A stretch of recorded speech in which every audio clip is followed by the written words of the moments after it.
We really are going to talk about assessment, and as I understand it, what you're doing is redesigning some courses or pieces of courses, so we're talking about classroom level assessment.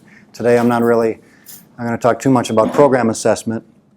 And I thought I'd start us out with a quote that sort of gets in the mindset of assessment. This is from Ted Marchese. He was a former vice president at the American Association for Higher Education. And he says that assessment is the systematic collection, review, and use of information about educational programs undertaken for the purpose of improving student learning. I think that's key, and also development. So I like the idea that it's systematic here, that not only do you review the information you get about student learning, but then you use that to make those improvements. I don't know any of you yet, but I'll get to know you a little bit this morning. And some of you, I grouped you so you should be from different departments, so some of you may not know each other well if you don't know each other already. So I thought we'd start out today orienting ourselves to the session so that I can understand what you expect and who you are a little bit more. So there is by the way, you can follow along on the PowerPoints, which are on your table for each of you, and then there is a sheet that looks like this. It's titled Connecting Assessment to Teaching and Learning Activities. So you may each want to grab one of these. And what we're going to do right now is on your own, just take a minute and fill out this very top portion here and step 1 on your own for the sheet. So why are you here today? And what are you trying to help your students improve with this redesign? And then we'll share at our tables and do some introductions so I can get to know you a little bit. So go ahead and fill that out on the top portion. After you've filled out briefly what you would like to accomplish, you can go to step 1 and identify the knowledge, the skills, or the behaviors that you're trying to help your students improve. For step 1, you can put it right in the box. There might be more than one, that's okay.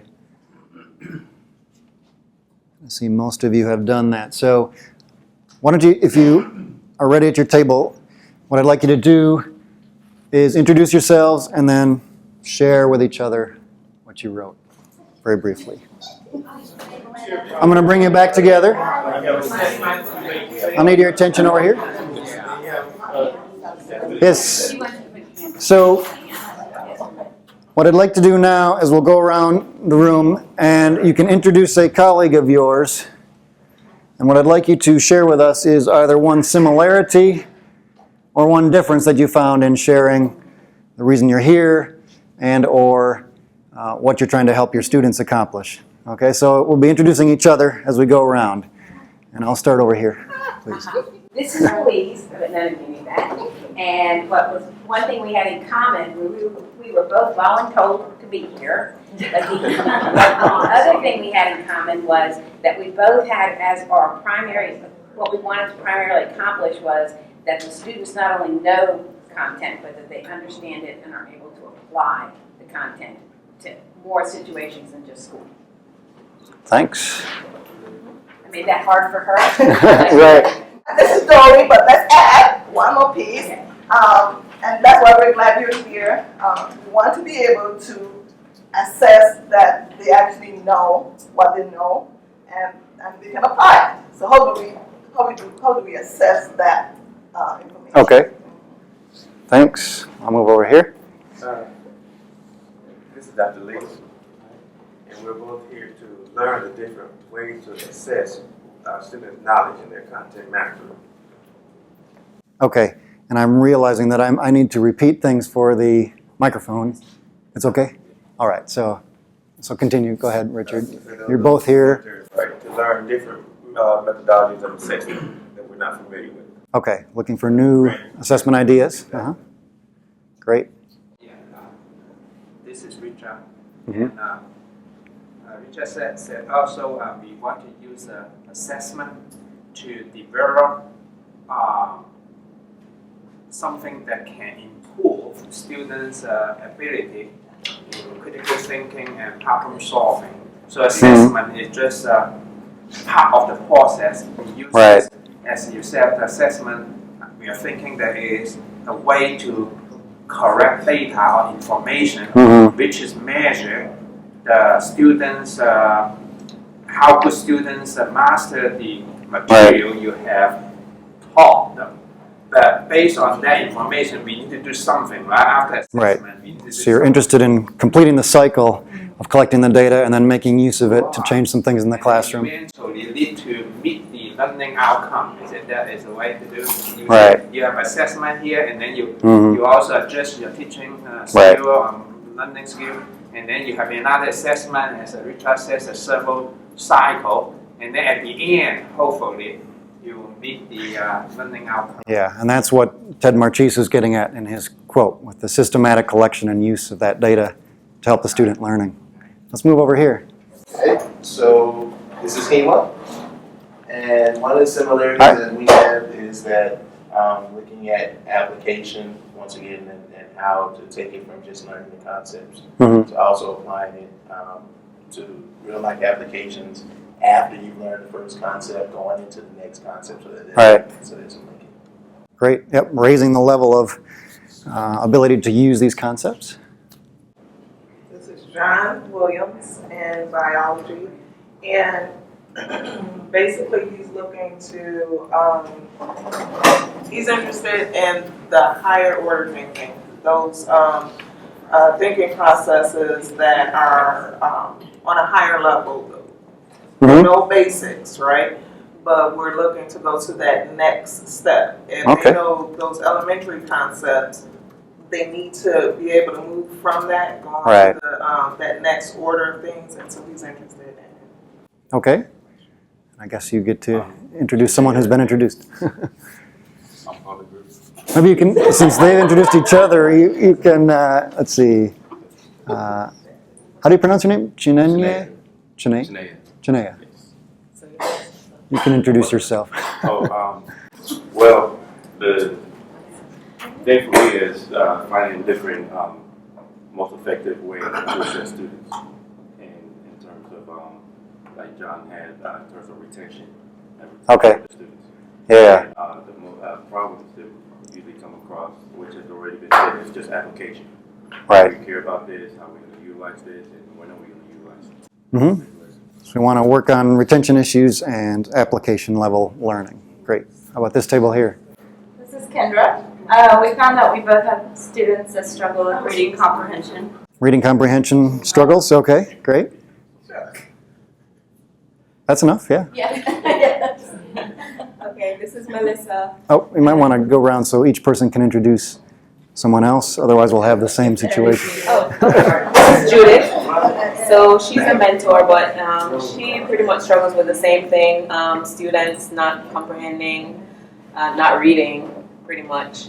They just Mhm. kind of expect to, I don't know, the knowledge to come to them. Okay. Yeah. Yeah. Sleep on the book. Yeah. I'm sorry. Okay. And This is Melissa, and she struggles with, well, not she, her students. Students struggle, she doesn't, I'm sure. They struggle with reading comprehension, just critical reading, like if they read, they believe whatever they read. yes. Anything. Right. Thinking while you're reading, definitely an important issue. Let's come over here. I have Mertana, who's in the science department. He teaches biology. He's been here 2 years, and he teaches the biology for non-majors.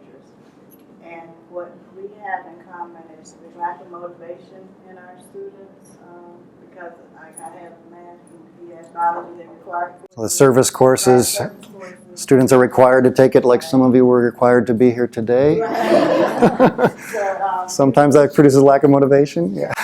so we want to become more effective in our classroom and assessment. Okay. Thanks.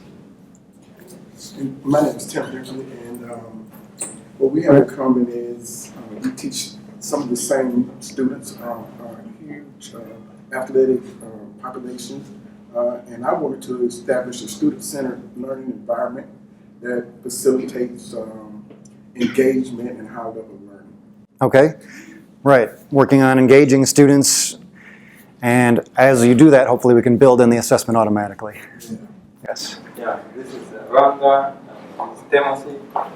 All we have in common, in addition to what they have just said, that lack of motivation, interest, they don't want to do their job. A simple job, just what we tell them, go to the library, spend 2 hours or 1 hour a day.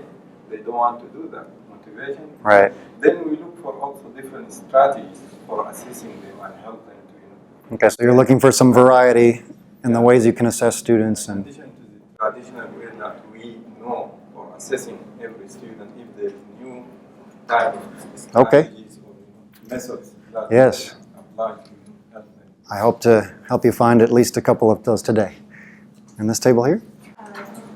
This is Dr. Joyce Johnson, and what we have in common is learning various strategies and ways to assess student outcomes. So, and then trying to find the ones that will fit what we're trying to accomplish. Okay. So, learning more than Great. one strategy. Multiple strategies for assessment again. Yes. And this is Anthony. And what we have in common is helping our students to do better with exams, with assessments, but with testing, because they don't. We want to use tests to see that they are learning, accomplishing their student learning outcomes, Right. but to then decisively help them to do better with the test. Okay. Working to help students do better on your assessments, the exams in particular. Yes. Okay, this is Dr. Joyce and Dr. Janice. And what we have in common is that we think that the assessment process is a two-way street. Not only are we assessing the students, but we're going to assess ourselves and make sure that we are delivering the right information in the right context and the right manner so that the gap is closed. Yes. In fact, I have a slide later that talks about the idea that assessment is a dialogue. So that's a great idea. I think we got everyone, so thank you very much. That helps me to understand where you're at and what we can focus on as we go through. And let me introduce myself a little bit more. I'll start by saying that my degrees are all in nuclear engineering. So I'm a nuclear engineer through the PhD. I went to the University of Wisconsin-Madison, and after my master's degree, I was sick of school, not ready to continue being assessed in the same ways and those sorts of things. I needed to take a break, so I had assumed I would go and work in a national lab and to get my PhD and then go work in a national lab at some point. But I joined the Peace Corps, and when I went into the recruiter's office to ask about the opportunities, and they asked, well, what's your major? Nuclear engineering. Well, you'll be a teacher. What? Okay. I'll try teaching. That sounds fine. And I found out that I love teaching. So when I came back to get my PhD, the real focus was to try to teach, but in my field. So I took every opportunity that I could to learn more about teaching during graduate school, and then I took a job teaching at a 4-year school where I helped develop a 2-year engineering program that was new at the school in Idaho, Lewis Clark State College. So our students were going to be transferring up the hill, as they said, to University of Idaho or Washington State University, both about a half hour away. Then after 6 years there and going through the tenure process and getting tenure and becoming associate professor, I gave that up for the opportunity to come to Georgia Tech because I was one person at one school and I felt like I wasn't going to make a real big difference nationally if I want to help make changes in education. But people will listen if Georgia Tech does something. So I came to Georgia Tech, and I am the Assistant Director for Scholarship and Assessment of Teaching and Learning in the Center for Teaching and Learning. So I help all kinds of faculty do the sorts of things that you're working on and interested in today. My first focus was really on my students, and the idea of the student-centered environment came up. So I was looking at engaging my students more in class and then developing some assessment strategies to really get at what's going on in their knowledge other than the traditional, in my case this was teaching physics and engineering, so they're doing end of textbook problems, right? But as I learned more about that and went to faculty development events like this, I started to work a lot with others and really enjoyed that. So now at Georgia Tech, I work with individual faculty, but also with teams that may be working on grants. This is partly grant funded, as I understand it, departmental issues, etc. And my first innovation, if you could call it an innovation, was very simple. I was teaching physics. There was a lab associated with it. And I asked students to self-assess their performance in the lab.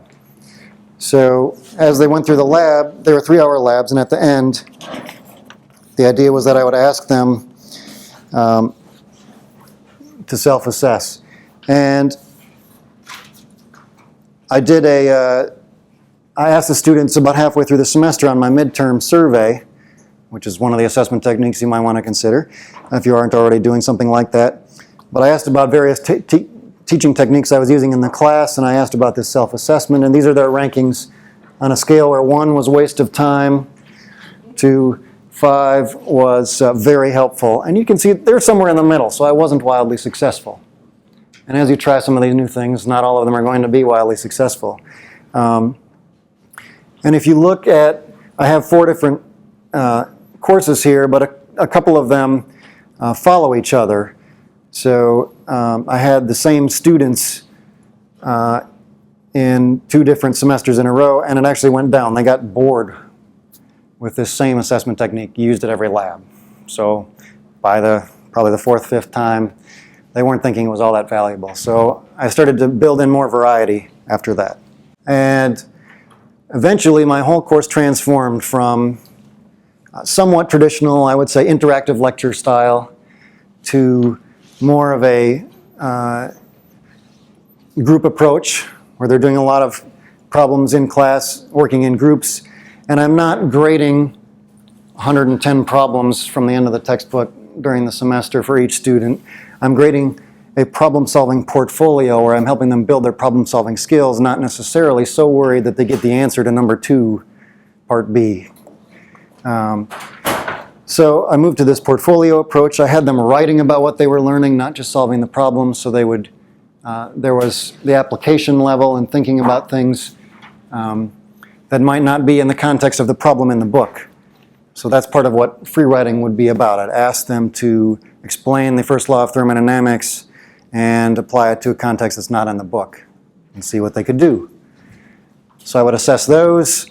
I still had exams and I still had lab reports, but I changed to doing the lab reports in a team. Since they'd performed the lab in a team, why not make the lab report in a team and save myself a lot of work and let them benefit from each other in writing it up. So I was really focusing on this professional development and less so on the hundreds of content items in intro physics. Many of you are teaching similar courses. Yes? What's the benefit of using team lab report? Because yesterday I had a lab, and one of the students asked me, should we do a lab report? Because they work in group, 3 per group. Then one of them said, should we do a lab report, a group lab report? Mm-hmm.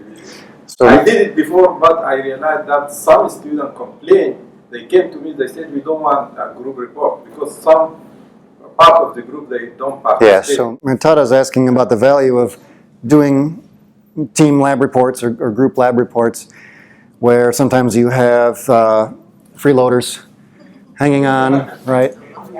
So I also had them do peer review, and that adjusted their grade. So they reviewed each other and themselves for their performance, and then I would use that as an adjustment in the grade. So not everyone necessarily gets the same grade. So that's my way around that. It is an issue. That doesn't necessarily solve it completely. Is there an anonymous way that they're doing these peer reviews? Yeah, they're anonymous. I would do that anonymously. I think the reason why she asked that, or at least it's been my experience, that they'll complain about their group mates, but when it comes to the peer review at the end, they give them all 5. Yeah. Because the secret expectation is that they'll get a 5 if I give them Right. 5. Yes. Right, so that takes some practice in generating. So the issue is about students all giving each other 5s at the end. if it's out of 5 points, right? Even though someone has been a freeloader. And that does happen. I would say the way I get around that to some degree, not all my students do that. They tend to give each other lower marks, if not necessarily low. But I've tried to work very hard to build a culture during the whole class where they're working together, getting feedback about each other, getting feedback from me, to each other, between teams. And that actually reduces a lot of the freeloading and a lot of these problems that we're talking about in the first place, so that maybe they all do deserve 5s in the end. Last fall, I taught a course, a senior level course for nuclear engineers. And I moved to, we can talk a little bit more about this later if you're interested. I don't have it formally here. But I moved the whole class to a team-based learning approach. And a very large fraction of their grades was based on the teams. And it was amazing, to be honest. I've never seen a group of 60-some students working so hard together. They really all performed quite well. They were pretty big, 6 to 7 students in this class. So I had about 10 teams. And we can talk more about that later, but I don't want to get bogged down too much. One thing I do want to focus on with you is, as I made this transition, I was grading a lot less individual homework problems, thinking about things as a whole. But let me ask you this, when you graded less, Yeah. were you able to then give better feedback to the students? Right, so what I changed to is students could ask me for feedback on the quality of their problem-solving portfolio, for example, as many times as they wanted during the semester at any time. And I would give them feedback on it several times during the semester, whether they wanted it or not, just so they could monitor where they were. So yes, but it was voluntary. And so I found that students who were doing very well, I didn't necessarily need to ask for help. I didn't need to give them a lot of feedback. Some of the students who really wanted to get up to the next grade level would work very hard and come to me 5, 6 times. But overall, it was much less, and I saved myself estimated 600 hours a year after making this full transition. That's a lot of time. And it went into other valuable things, research, course development, working on larger committees on campus that I had time for. How do I get this estimate? I went to a several-day faculty development activity, sort of like this. And there was a pre-registration form where you filled out how many hours a year do you spend doing all these different things. Grading, writing research proposals, et cetera, et cetera. And then I came back 3 years later as a mentor to the same event, filled out the same form without looking at the old one, and that was the change. Now I'm not saying that I had exactly accurate there. It could be plus or minus a couple hundred, I don't know, but it's definitely hundreds of hours. So I think there's a benefit, a hidden benefit outside of the student learning that can really help you. And I hope to help you think about some of these ways today. So we come to my goals for the session. I've heard what yours are, and you want some new ways to think about collecting data about student learning. I heard that repeatedly, so that is one of my goals, to help you figure out some new ways. As we continue on the worksheet that you started, by the end of that, hopefully you created an outline for a constructively aligned potential assessment project or some sort of change in your class, and that you know where some resources are to go and get more information, because in 2.5 hours, we're not going to get through the details on anything, just like you're in a class, right? So I think that aligns fairly well with the group, and as we go through, I'll try to accommodate you with as many. You can ask questions at any time. We can divert. Planning to be very flexible in the schedule to hopefully satisfy what your needs are. So I think we agree that we're trying to enable our students to master knowledge, skills, and abilities. And so it's not just mastering the knowledge, but being able to apply it, I heard repeatedly in this group. And these skills and abilities may include things like critical reading, critical thinking. In classroom assessment, we want to confirm that our teaching method is working, so that students are actually benefiting from the activity we've designed. If it's not, we can change it, improve it, get rid of it, replace it with something else.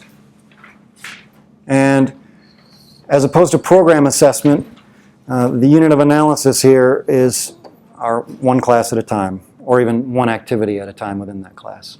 Now, something that helped me in my own transition to a more professionally centered, skills-based classroom environment was this distinction in terms of thinking about what assessment means. The vocabulary and the literature is all over the place. So for today, the language that I want to use are these definitions here, where we're thinking about, let's see. Yeah, so we're thinking about assessment as ongoing, positive, individualized types of feedback, whereas evaluation is typically what we think of as grades. Okay? And I'm looking to help you shift your mindset to using some more ideas on this side and maybe saving yourself some time over here where it might not be benefiting the actual measurement of student learning or the ultimate assignment of their grades. Do you have you spend the time over there? But in either case, we need criteria and we need measures that work. We need to collect that evidence. So if we look at the definition-wise, I'll give you a second to read these two definitions. Red is the short version. Red and black together is the long version. And I've written it out this way to indicate some similarities. They're both processes. They both involve measuring and analyzing. We have to have our criteria clear. We have to have a good quality instrument to try to gather data about that student performance. But in evaluation, we're saying, are the standards met or not? Whereas in assessment, we're trying to improve the situation so that students can learn, can continue to learn and learn better. So one of the things with the problem-solving portfolio that I used, you asked the question, Doreen, about giving the students feedback, and I mentioned that they could come to me as many times they wanted during the semester. They can do that on problems from the first week of class or problems from the middle of the class. At any time, I was interested in learning, in giving them a grade that represented their total learning for the semester so they could revise their work if they had it wrong, even if we'd already been past that exam. And that is what goes on in my mindset with the assessment side of things. So, given those definitions, I just ask for a quick show of hands. I'm going to ask you if you think you align more on the assessment side, and then we'll ask for those of you who are kind of in between these two, or if you lie more on the evaluation side in terms of the feedback and grading systems you use in your class. So if you think you're a little bit more onto the assessment side than evaluation, we've got a few folks there. Some of you maybe in the middle. About half of you maybe in the middle, and I'm kind of on the evaluation side. Yeah. So we've got a mixture. That's great. And it looks like you're pretty well mixed among tables, which is excellent as well. So in an assessment system, we need to have it aligned with our learning outcomes. And I like this graphic. I saw it used by a colleague from Hong Kong who came to give a talk at Georgia Tech. I asked if I could use it. But the learning outcomes are all about what do they know, or what skills and abilities do they have. And then the assessment approaches is about the how.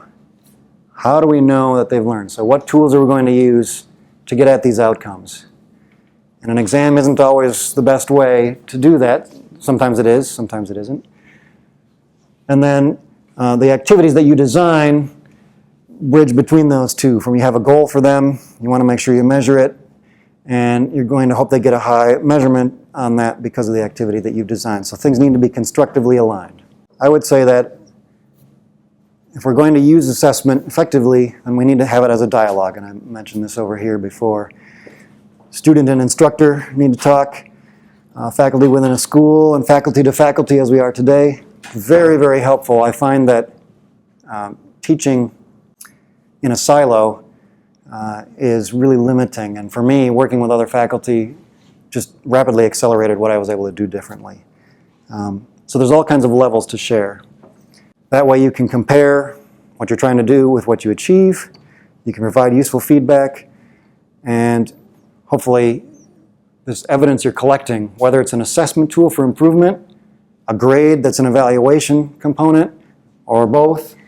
When it comes to the program assessment side of things, hopefully you don't have to do things twice. You've already collected data that addresses your program outcomes in addition to your classroom outcomes. the rest of these PowerPoint slides are going to lead us somewhat through this assessment cycle.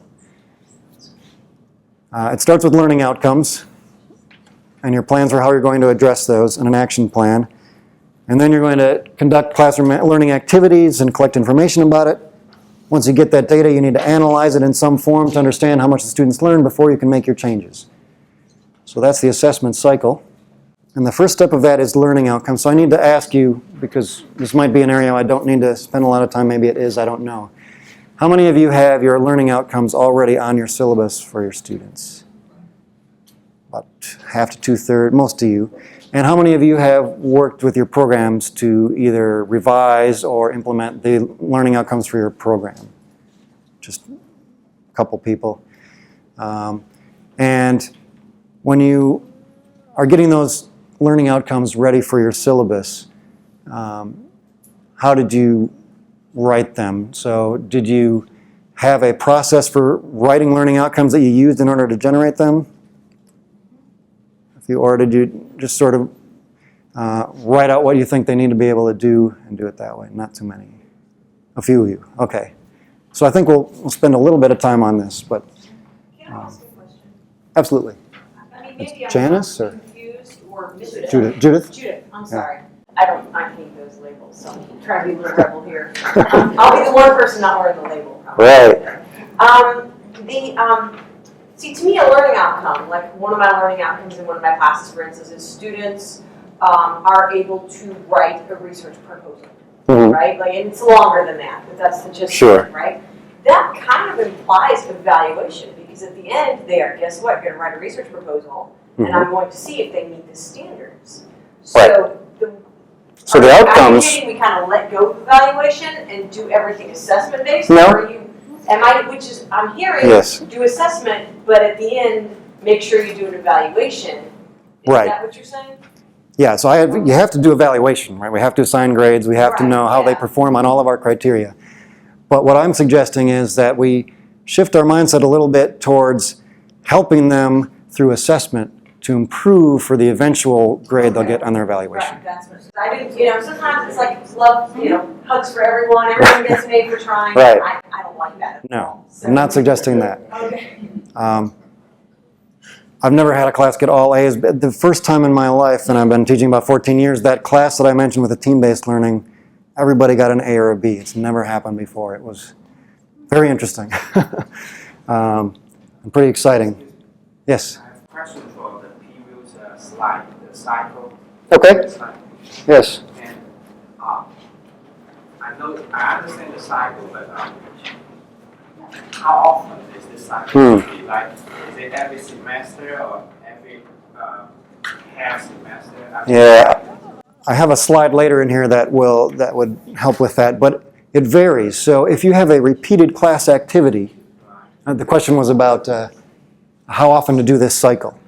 And how often to do this cycle varies from, if you have a single class activity that you're repeating during the semester, it might be every activity or every other activity.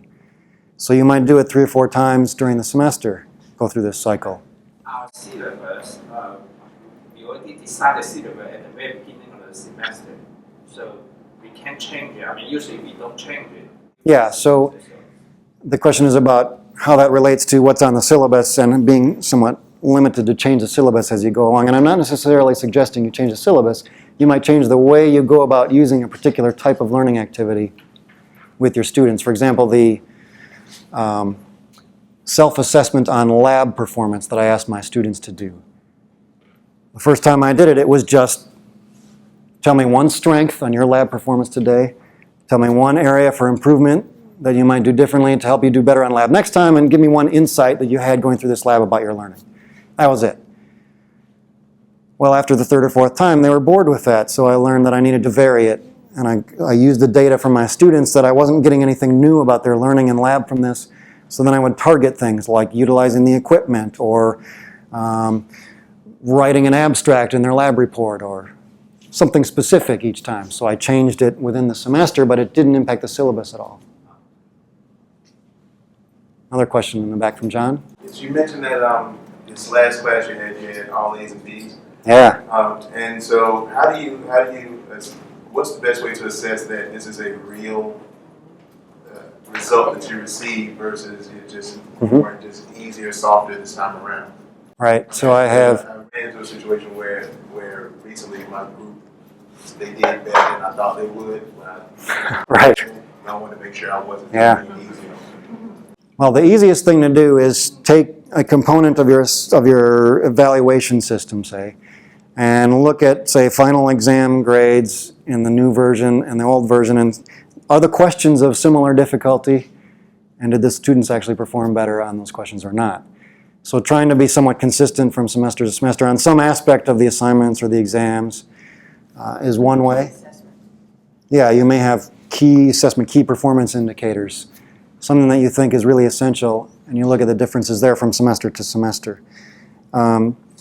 So that sort of gets to the idea of almost mastery-based learning as one way to know for sure is you have a test, they can take it as many times as they want, but they have to get to a certain level before they can move on in the course. And then you know for sure that they've reached that level before they move on. I don't use that approach personally, but it has some value.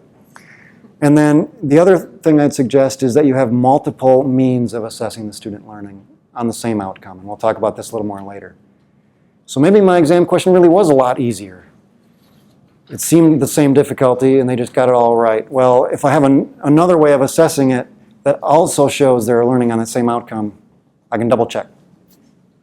So those are my simple suggestions. And yes? Yeah, does class size have an effect on dictating how to assess student learning outcomes?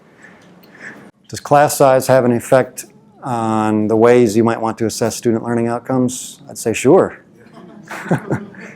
Now I did, so the class that I had for the senior level nuclear engineering class had 63 students, I think, at the end of the semester.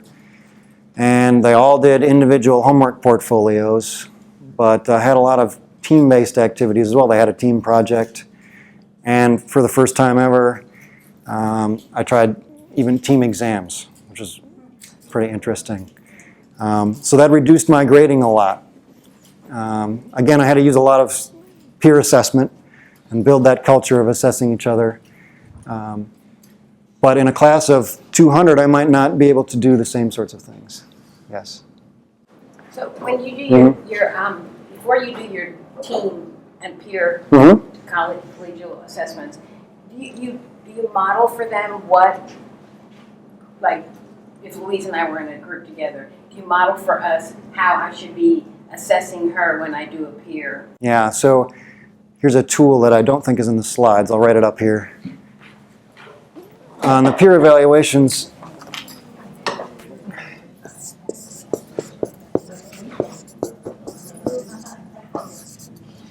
catme.org, if you go there, this is classroom assessment for team something or other, I think is the acronym. But this is developed, it was developed primarily for some folks teaching engineering classes at Rose-Hulman and Purdue.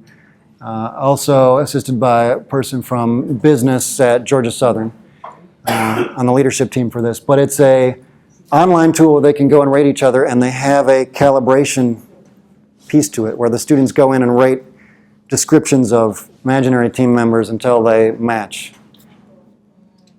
So then they know how to rate each other when it comes to the real thing. Right, because we used to do peer, we still do peer teaching, but the first time I did it, I realized when everybody got fives, I thought, no, this was not a good teaching segment. That I didn't model to them what a 5 should look like or what a 4 should look like. Right. So they had no idea. So that was my fault. It wasn't their fault. Yeah, right. Another way to get around the all 5s that I've heard of, it's not related to this site. Oh, they're mean to each other now. Yeah, you can give them, say, $100, and they have to distribute it among themselves, but there has to be, you can specify there has to be a minimum difference between the best and the worst of some amount. Something like that can help get around it. But catme.org has a tool not only to create the teams, you can have the students go there and input their schedule, their demographic data, all kinds of things, and then it will generate the teams for you. It'll have an optimization scheme to use these criteria. You can do all sorts of things like force it to not put one woman by herself on a team if you are worried about gender equity in lab or something like that. Force it to, if there's one student who's not a native English speaker, maybe have another one on the team, things like that. So it has a team maker tool and then the peer assessment tool. Is this free? It's free. You just need to upload the student IDs and emails, and then the system goes from there. So if you're using Teams in any shape or form, I recommend the site. Even if you don't end up using the site, there's interesting information on the site. They have links to literature and other things. Let's talk a little bit about learning outcomes. Here is one way to define writing a good learning outcome. Make your outcome SMART. And the red bolded capitalized letters there form SMART. So you need specific, measurable, action, some sort of thing the students are doing and that you can observe, relevant to the course, hopefully to their life somehow, and time-bound. So if all these things happen, then you probably have a SMART learning outcome. Now on your third handout, which is titled Measuring Learning Outcomes right here, I have a different definition. It's the same things, but not written out with a SMART acronym from a couple of references that are at the bottom of the page. So you'll see a slightly different criteria for quality outcome statements here than on the slide. And I also, on that sheet, give you some ideas for writing different types of outcomes. So a lot of you are interested in helping students move up from base knowledge to applying that knowledge. So you should think about using some different types of outcome statements to achieve this. So the competency is the basic knowledge. Does the student know how to do X? And then you can move it to an area that might involve a skill like problem solving or critical thinking. And what you can think about is writing a movement or growth competency that when they come into the semester with you, they perform at such and such a level. And when they get out of the semester, they're going to be better problem solvers or better critical thinkers or what have you. And the way to typically measure that is by a rubric. We'll talk a little bit about rubrics later.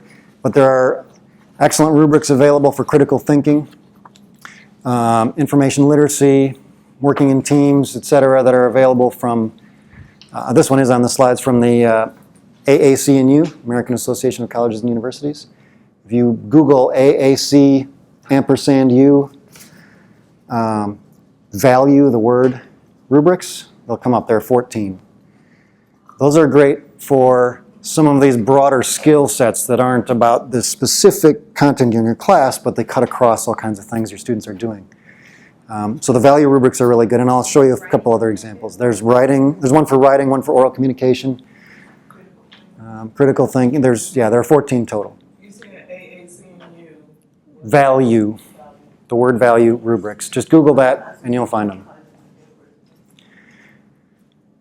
Yeah, it was developed by, I don't remember, many dozens of schools getting together and arguing out what should be on these rubrics. That's how they developed it.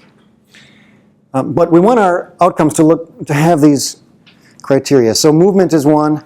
Accomplishment, if they're doing a research paper or something, maybe you have them share that in a public way so that's an accomplishment, something they put on their resume when they graduate.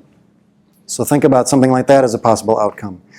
An experience that they could describe to get a job where they have a particular experience that's going to make a difference in the field. And then integrated performance, is there something about your class where maybe this is happening at the senior level, where they're bringing together lots of skills and abilities from prior classes and working on them together to give a professional performance of some sort. Maybe they have a team that's going to present at a conference, even if it's a local conference just at the school. Yes, Lee. Can you explain what's the last one, the time bound? Right, so we need our outcome to occur in a period that we can measure it over. So this might be the whole semester. It might be just for a particular learning activity. Did they get concept X or not? That's happening in one class period. So I'm just looking over one activity. At the end of this course, right? So Yes, so time is the one semester. on your syllabus will be semester-long times. but you might have a specific learning outcome that you write for a specific learning activity that falls under one of your course outcomes that's time bound to 1 class period or 2 class periods or something like that. So what I would suggest is you think about writing learning outcomes not just for the whole course, but for each activity you're doing. And those activities for these outcomes for the activities line up with your course outcomes. And I'll show you how that works in a little bit. To get at these action words, this is the revised Bloom's taxonomy, which is different levels of cognitive processes. So what I was hearing today is you want to move up to apply and analyze types of levels. So you want to think about using some of these verbs here, like can students differentiate, discriminate, distinguish among different aspects of a problem? Can they implement something for a project, say? And there are lots of other resources that you can find if you Google action verbs, Bloom's taxonomy. Many people have their own sets of verbs. This is just one. If you'd like to find more, there are more examples. Yes, so you will see on here, these need to be observable. Understanding is not observable. So if your goal is to get students to understand something, you need to rewrite your learning outcome to recognize what they do to demonstrate that understanding. And that's what's coming out here. So this is a good resource. I have the link down here. And as I said, if you Google action verbs, Bloom's taxonomy, you'll get other resources if you want more verbs. So here are a few examples that don't have understand in them about different things you might want to do. There are more examples of different types of outcomes on here. My intent is not to go over them with you. You can look at them at your leisure. But I just want to point out some of the action verbs. Compare and contrast the value of 3 different novels.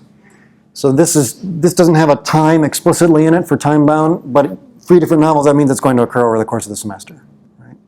So the time comes into which novels you're going to use. Identify unknown bacteria using specific methods. Right? So these are things that students can do that you can observe. Given a set of data, construct a time series, scatter plot, or histogram to show relationships. So we're trying to get specific. This one might apply to, say, an activity in class.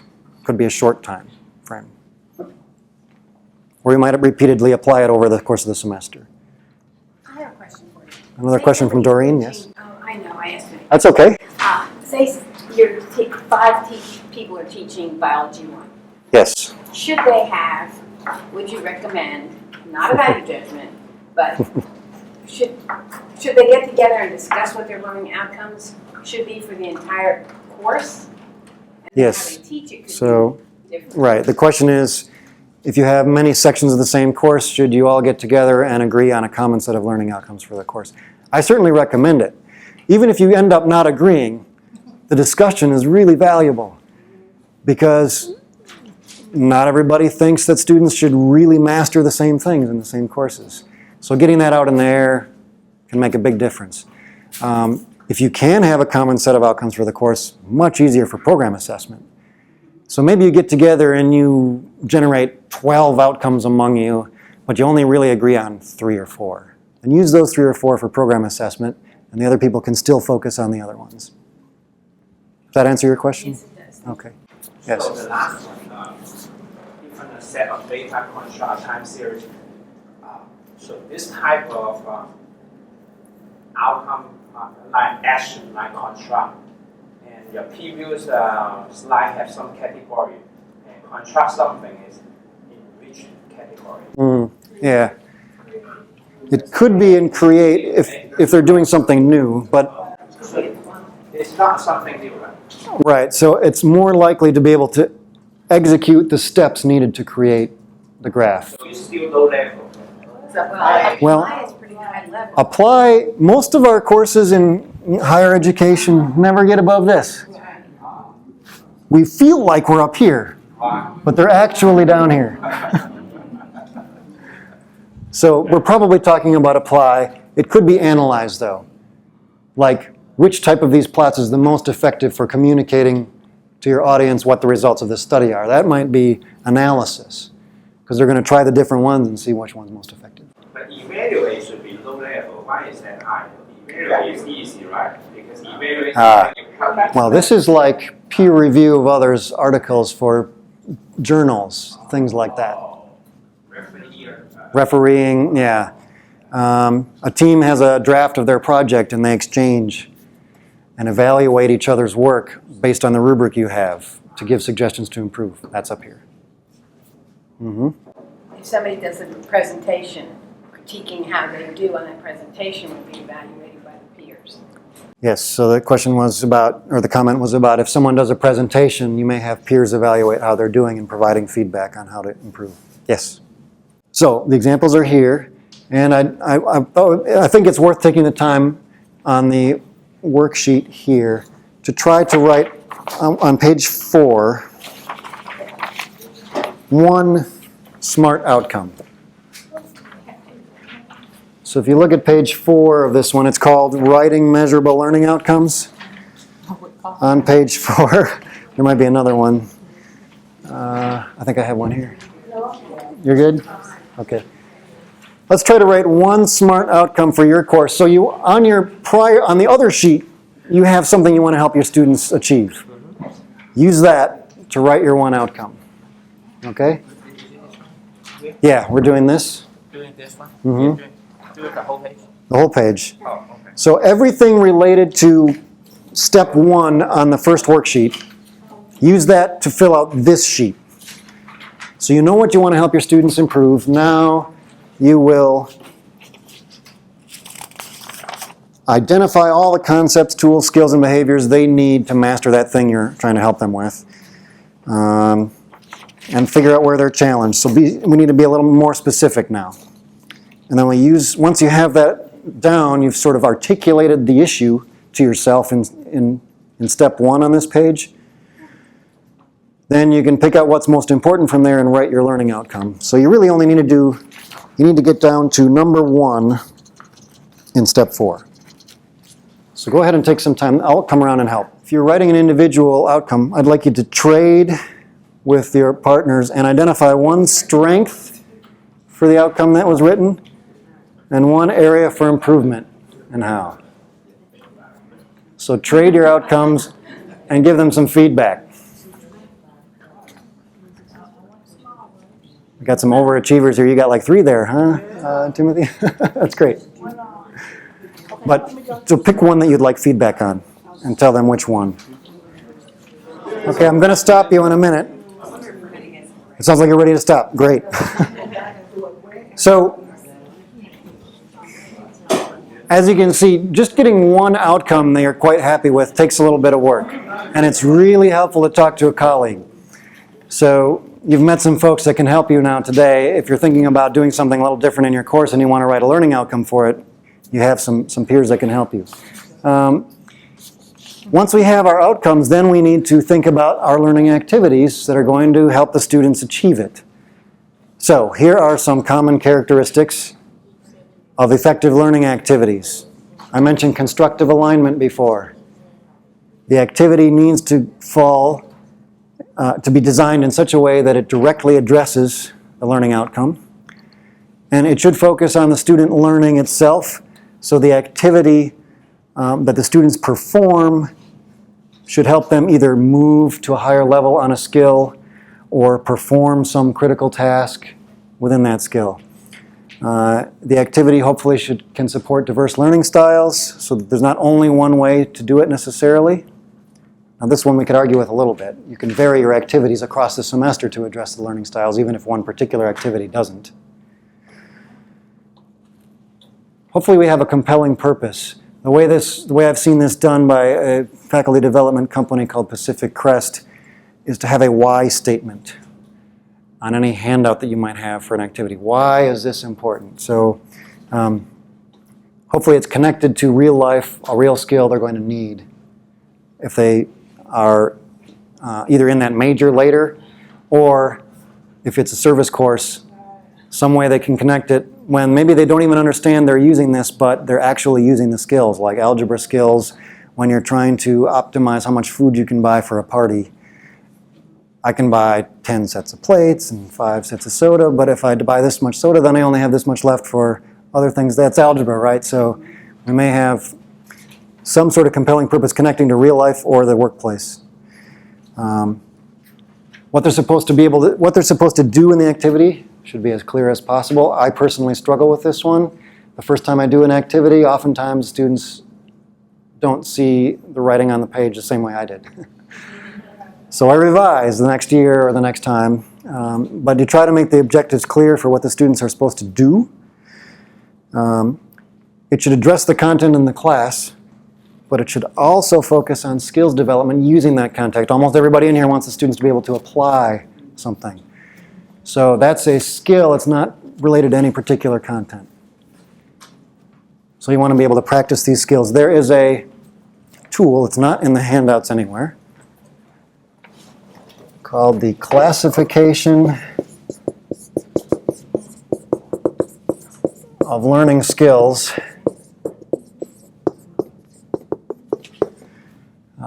from Pacific Crest.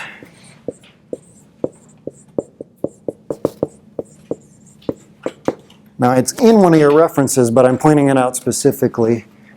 One of the slides has reference to this book on it. And in this book is the classification of learning skills. And did I bookmark the page? No, I don't have that one bookmarked. But in this book I think there's 250 different learning skills. And 205. Let's just see. But it helps you to pick out what they're going to do in the activity. So,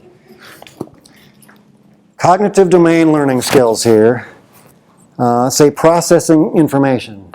So they're given sets of data for the case that Janice is working on. And they need to process that information. So there are skills related to collecting data, skills related to generating data, skills related to organizing data.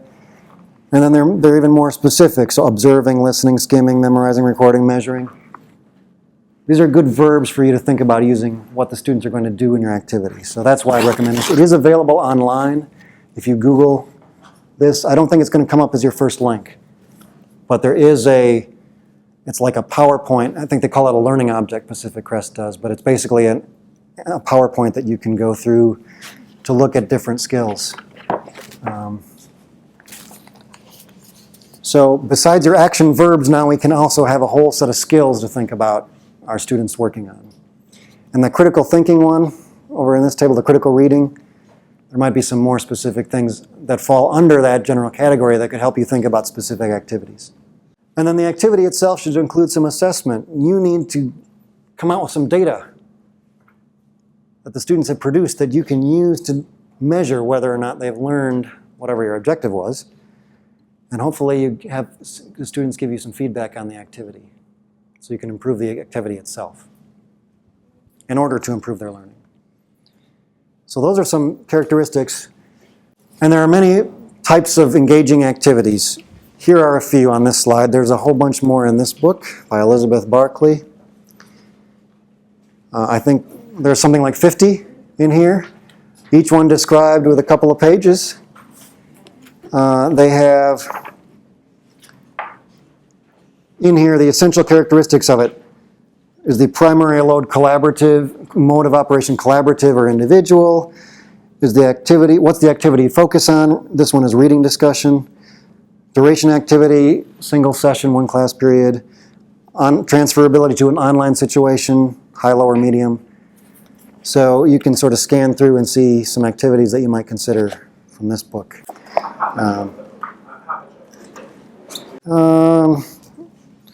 I don't know. Yeah, that's where I just looked, but I didn't see the... Yeah. But if you Google student engagement techniques on Amazon, you'll find the price. I don't know off the top of my head. And I don't see it on the book. And what's your name? Barkley. It's also in the PowerPoint slides, but it's B-A-R-K-L-E-Y, Elizabeth Barkley. She teaches in the area of music and does some amazing things in her classroom with students to getting them to appreciate jazz and other forms that they might not normally listen to. Where's she teaching? Somewhere in California, if I'm not mistaken. Or either California or Arizona, I'm not sure. But here are some ideas. A lot of these will be in that book, but your activity doesn't have to be in class. So a lot of these are pretty common. The fishbowl is one you may not have seen before. So this is an activity where you have a group of students. Say, I'll pick this table here. So Richard and Lee will be, I give them a problem. And they're going to solve it in front of the rest of the class in the fishbowl. They're in the fishbowl. All the rest of us are on the outside of the fishbowl watching them solve it. And we have a sheet of paper that we use to make observations about them solving the problem. So, they're missing the actual thing they're supposed to produce as an answer. They didn't identify that yet. Or they're using the wrong equation. Or it took them only a second to identify the main issue. Whatever those types of observations are, the rest of the class makes. So that's a fishbowl. Let's see, what other are a little bit different here? So interviewing, you may have students interview each other about their homework solutions. What was the most difficult thing about solving this problem? How do you know the answer is right? What does that answer mean in the context of something else? And then the interviewer writes that down and you can collect the data and look at it later. Role playing is another less common one. So put them in the position of someone supposed to scan the literature for relevant articles for their boss to back up some business plan or something. And then they're going to role play the situation where they present these to their boss. ChemCom did that. Are you familiar with ChemCom? ChemCom, not familiar with it. It was probably an ancient chemistry program that the American Chemical Society put out. Uh-huh. And the kids they were city commissioners, and there was Yes. the mayor, and then they had a pollution problem. And the kids had to go find out how to fix that pollution problem. Right. And what all the chemistry, the biology, and the physics and environmental science behind it, and then presented it at a city commission meeting. So for the video, Doreen's talking about ChemCom, where the students are the mayor or city commissioner or something, and then they have to go out and get a lot of information, present it to the mayor to help make a decision about something related to the content in the class. Another great example. Critique and peer assessment aren't necessarily the same thing. So peer assessment would be for the purpose of giving the student feedback on what they did well and what they need to improve. Whereas a critique might be more on, more evaluative, where they're judging the quality given a rubric, not pointing out the strengths and areas for improvement, but giving them some sort of grade and justifying it. So they're slightly different. Okay, so given that we have this list of activities here, I would like to utilize the knowledge in the room and at your tables to help you do step 3 on the first worksheet. So the first worksheet had the boxes on it. And you should have an outcome that you wrote, which is step 2. Now step 3 is your activities that you would use to address this outcome. So think about step 3. I know you wrote the outcome on a different sheet of paper. You can just transfer it over to the box on step 2 and then think about what you're going to do to address that in step 3. It looks like we have enough ideas out. So let me bring us back together. Can I get one team to volunteer what you're trying to accomplish and what with the outcome, and then what the activities are that you might use to address it? Okay, so our outcome was to get the students to summarize their reading material in a bulleted list to identify important concepts. Okay, great. Okay. So Then we're going to do the fishbowl activity. Ah. Maybe like a couple of students discussing in front of the class the important points where the I love other it. members are assessing whether or not they Boy, I think that would force them right into where they need to go, right? You may assign them to do this outside of class, and they read the whole thing word for word in order. You have them do it in a fishbowl, and they immediately skim to try to figure out the main points, and then you have the students on the outside of the fishbowl identifying these skills that they're using, something like that. Yeah. Game show, because both Kendra and I have used that in the past, and students dig any type of competition. Right. Where you put them into groups, so you're thinking assigning them the reading before class, and Mhm. then just bringing a game show on them and saying, all right, you're group A, B, C, D. Yeah. You know, what is the main point of this section? And then, Right. Jeopardy style. Right. So the next step now with these kinds of activities, thank you very much for sharing. And for the video, the outcome was having students make a bulleted list of the most important points from a reading. And the activities they were going to use were the fishbowl, where students do it in front of the class, and the students on the outside are looking for the techniques that the fishbowl students are using to identify those points. And the other activity was a game show where the reading is assigned outside of class, and the students come into class and have a game show, a situation to identify them. So the next step then is, okay, we have some activities, now we need to collect some data about the student learning during those activities. That's the assessment part. We've done a lot of work to get ready for this. Now we need to get that data.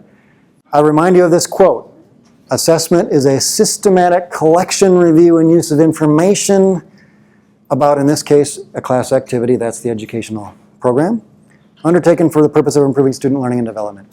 So we need to collect the data, and Janice has a question. Right. Well, I want to add to the data collection that we talked about that we probably could use in order to adapt. A lot Okay. of times we are using like D2L and we may Yeah. be doing quizzes, but one thing that we don't have time for, I think, is that item analysis. Mhm. So we have data that we can use and collect based on our student outcomes to make sure they are Right. understanding what they need to learn. So Janice is pointing out that if you have, say, quizzes in D2L, you have a lot of data on student performance for that. You can look for which items maybe weren't written well by doing an item analysis so that you can revise them to get at the actual learning you're trying to get at, or which items students did poorly on or which students they did really well on. Yeah. And sometimes we already have data, we're just not doing the review and use of the information to improve the learning. You think if you, parents, if you took that data and you saw, and there was one that was really, the kids all, and you thought it was a perfectly written question, and then have the kid put that up and have the kids discuss why, what is it in that question that made them not get the correct answer? Yeah, that's how you would actually start your next day, like your Yeah. next face-to-face class with that. So that is a great opportunity for the minute paper. Minute paper is one technique to quickly get at that, either at the end of class or as 2 questions at the end of a quiz. Because we're going to get going again. So we have our activities, or some activities that we're thinking about that are addressing an outcome important to us. And we now need to collect some data in order to do the assessment on that activity. And I have 3 criteria here from Dr. Christina Peterson at the University of Minnesota. She came and talked at Georgia Tech, and I really like these criteria as a definition for what counts as a classroom assessment technique and what might not count. So in her definition, in order to count as a classroom assessment technique, you need to collect feedback from all the students. You need to analyze the results, and you need to close the loop by sharing with the students what those results are. That might be results about their learning, in which case you follow up with an additional activity to help where they were struggling, or modify an assignment, etc. Or you might just share with them that you learned that this activity was a complete bomb, and you are never going to do it again. Okay? So that kind of reporting back. But if you don't have all 3 of these, then you haven't fully established that you're implementing a classroom technique. We're going to collect some data. How are we going to measure this outcome with that data? Here are some common ones. These probably look pretty familiar to you, especially over here, right? We almost all do some subset of these. Performance assessments are all kinds of things. They might include an in-class essay. They might include a reflection paper. They might include doing something in lab to demonstrate a specific technique. So this one is broad. But we do a lot of these things. And then we have some still fairly common things. Students demonstrating how to do a particular lab technique. Students demonstrating on the board in front of the class how to set up a problem, etc. And business case studies is a very common approach where students analyze those. having them do simulations. Portfolio is a little less common. I started to use homework portfolios and lab portfolios such that it wasn't 10 lab assignments. It was a lab portfolio that represented their learning about lab for the whole semester. At Georgia Tech, this often only happens at capstone design for the engineers, where you bring in your advisory board at the end of the year and they grade the student presentations from the design projects. But you can do it anytime. And then standardized tests, we're talking about, like in physics, there's the force concept inventory, which you can do at the beginning and end of the class to look at students' understanding of critical concepts. There are concept inventories which are standardized, meaning that they have tested them for validity and reliability and used them in many schools, in many fields. So we have them in thermodynamics, I believe there's one in chemistry, statics and dynamics and engineering, heat transfer, all kinds of areas. But I know mainly about the engineering and core science ones from my own experience. But there are others. So these are some ideas for ways to collect data. A couple of these don't necessarily lend themselves to data you would have at the end. So if you're having students do demonstrations, you need to think about how you're going to collect the data about that demonstration. Do you videotape it?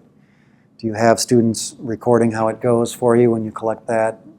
Do you have the student write a little reflection paper on how it went? So you might have to follow up to actually get the data in some way. Yes? You mentioned reflection paper. I utilize the reflection paper at the end of the course. Right. So I don't get an opportunity to do the close the loop, as you just said. However, that's been one of the most effective things that I've done in terms of getting feedback from students on all the assignments and the whole course. So, and you said something about in terms of how do you take that data though and use it? right. So Timothy's asking about using a reflection paper more than just perhaps at the end of the course, but for, say, a number of activities. So I might have students write reflection papers on a regular basis about some assignment, and I will collect them and use them as part of a participation grade of some sort, perhaps. So all I really do is record whether they did it or not, but I sample through them so I don't have to read them all.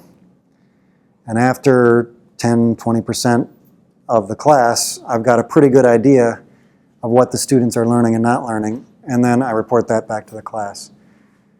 So that's a common way I do it. A lot of times I'll collect any group work they do. There's always something they hand in to me, make them accountable. I might count that for a little bit of points towards participation. And then I typically sample it rather than grade it with some long process. Rhonda. How do I document the... We close the loop for a minute. Well, so it varies. If I'm just doing it on a class activity that I know has nothing to do with needs for program assessment later, nobody else needs this data, I'll just, sometimes I'll make a note. I have lots of little files on my computer that say, for next time. And then it just, I typed out my notes about how students did. Or it might be if it's a hard copy thing and I'm saving it for next year because the students produced something that I'm going to use the next year to start the activity and the next year's students will build on it, I just write right on it. And then I have it there for the next time I use it. It really varies. If it's something that's related to a program goal, then I might be more formal in my documentation process. And I might have to record the data, some sort of performance data in a grade book somewhere or something, using a rubric maybe. So we just saw a few techniques you can use to collect data. All of those can lend themselves to assessment. Some of those are more evaluation side. The exam, generally an evaluation, not necessarily assessment. But here are 50 techniques, and I'll show you a few of them. But there are 50 techniques for classroom assessment in this book. They range from the simplest one we already mentioned as the minute paper. So at the end of class, you ask students, what was the most important thing you learned today? And I'm going to ask you to do this later. You're going to do this on one side of these cards. And on the other side of the card, you ask them, what is one question left unanswered today? And you scan those and come into the next class, and if they all missed the main point, you reiterate it. If many of them had the same question, you can address it. So that's in here. And it goes to as complex as having a group of students that collect feedback from others in the class on a weekly basis and meet with you outside of class every week to help guide how the class is going. Called the Classroom Teaching Circle, I think is the name they assign to it in here. So they range from very small to very complex. In here, they tell you whether it's low, medium, or high on the ease of preparation to use the technique, low, medium, or high on difficulty for the students to do in class, and low, medium, or high on how much time it takes you to analyze the data once you get it. So, very useful book. I would say this is the Bible of classroom assessment techniques. Cross and Angelo are the authors. Patricia Cross was for many years at Illinois State University. And there's an endowed chair in her position now. She's done a lot of great things in assessment. And that book with Thomas Angelo is sort of a culminating work that they produced on classroom assessment. So here are a few that are in there. The minute paper we already talked about. Think, Pair, Share is another one. I was just talking to, what was your name? Shayla about that earlier. If you have students that are shy in class, this is a great technique to start getting discussion going, where students think for 20 seconds on their own about a critical thinking question you give them. And then they talk to a neighbor by pairing up to discuss their responses, and then you ask them to share with the class for volunteer groups. And a lot of times what you'll see is the students who would never answer that question if you just asked it cold will at least talk to their neighbor. And then their opinion gets out. Directed paraphrasing is similar to this class activity where we would have the chem-com type of thing, or the role-playing where the boss needs to understand the literature. You ask students to role-play a particular situation, and then they articulate the most important learning to someone else given that situation. So you've just hired a new employee in your chemistry lab or your biology lab, and they need to run an assay of some sort. What are you going to tell this new hire about how this works in your lab? And then they do that. You can have all the students do this in pairs. The whole class is doing this.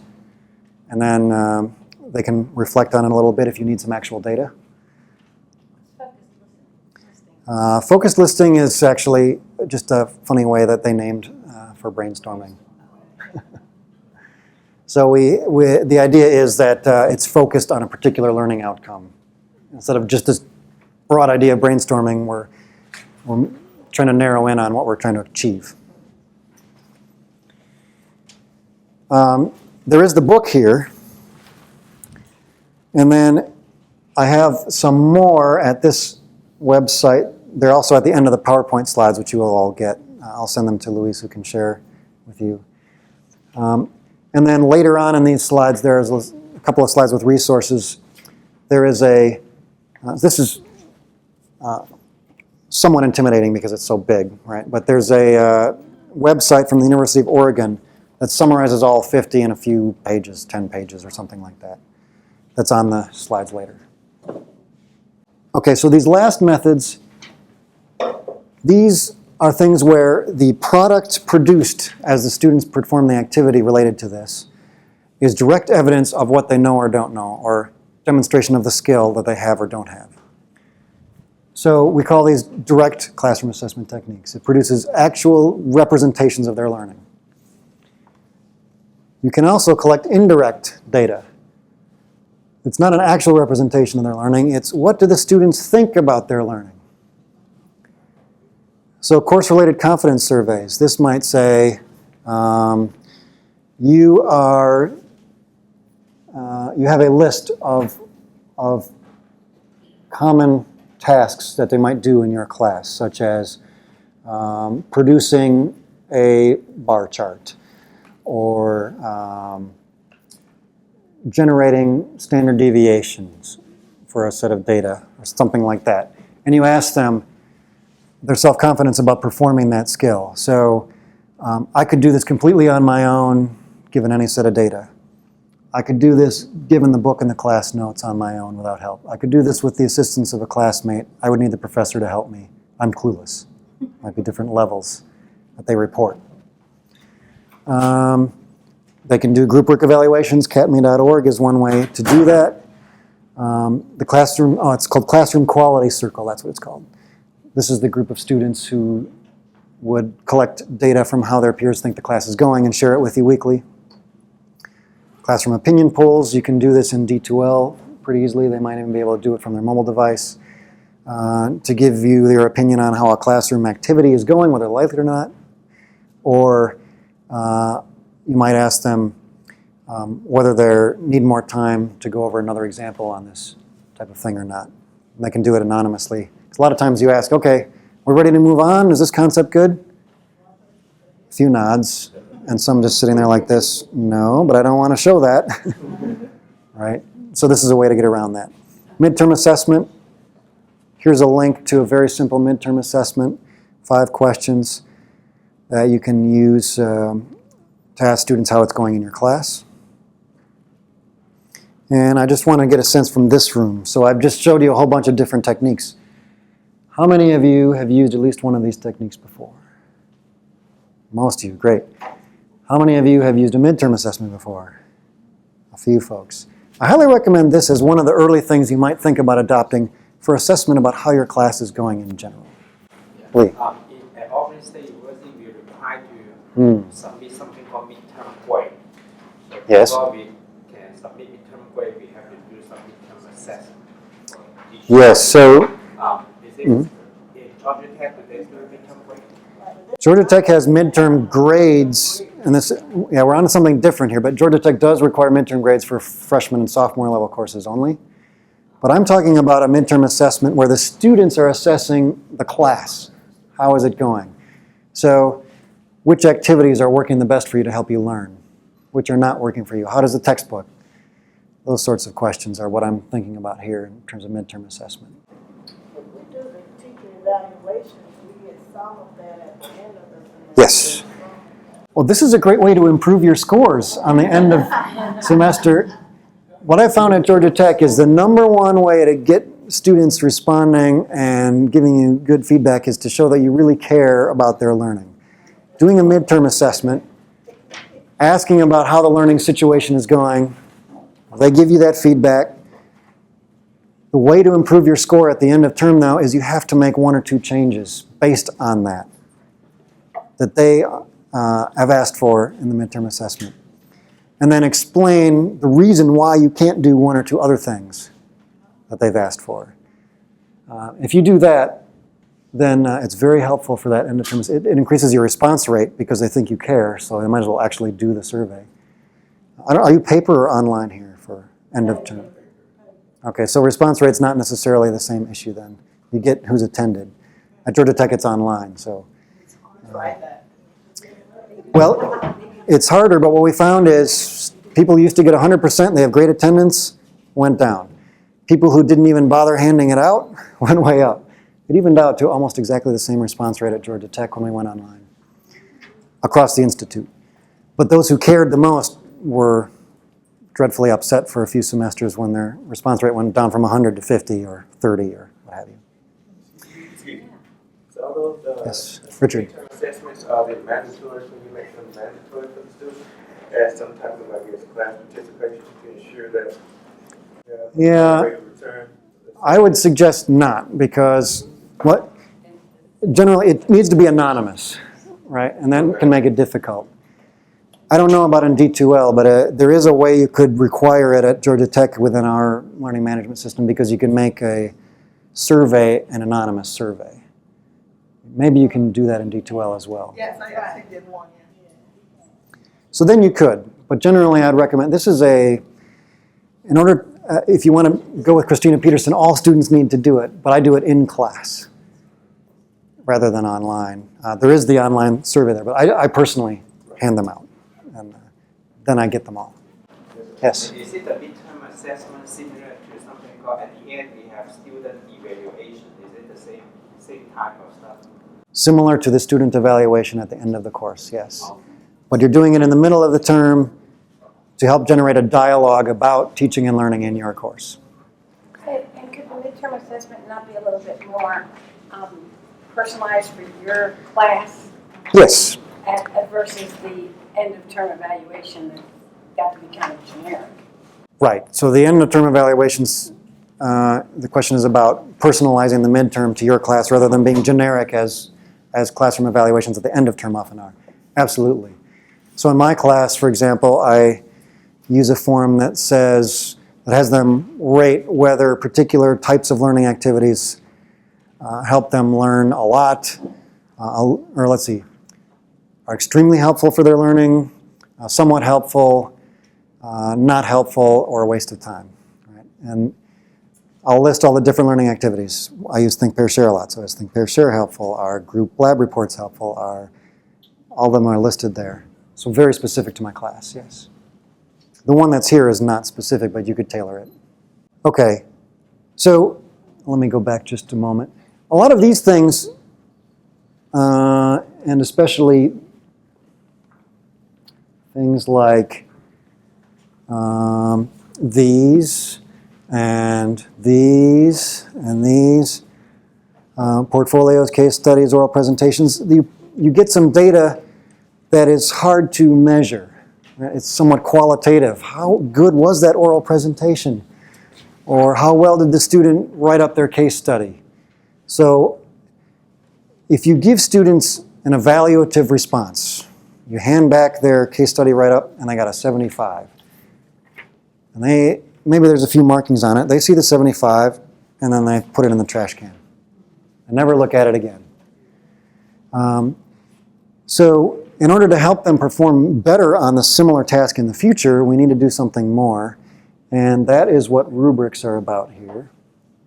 So rubrics can be used for both assessment and for evaluation. You can allow students to be graded on a rubric, but revise their work for later based on the scores they got in the rubric. That's assessment. And then at the end of the course, you regrade and give them their final score as evaluation for the grade for the course. Rubrics also increase reliability. They clarify your expectations for the students and they show levels of performance. If you design it like this, where you have maybe 4 levels from unsatisfactory to exemplary on the different aspects of the assignment that they're turning in or performing. So you have different things you expect them to do, and they're outlined here. And then inside these boxes, you describe what developing looks like for expectation 1. You describe what satisfactory looks like for expectation 1. Should you put point values on that so they have a scale? Yeah, so I'll typically convert this to 1 through 4. And what I do is I have a tab in my Excel gradebook for each type of assignment. And then the columns are the different rows. And I'll put the student's score for each expectation on that. So I've got a grade on every line for every student of my rubric. And then if this expectation aligns with outcome 1 that I wrote for some activity, I have data about outcome 1. If this one aligns with a different outcome, I still have that data.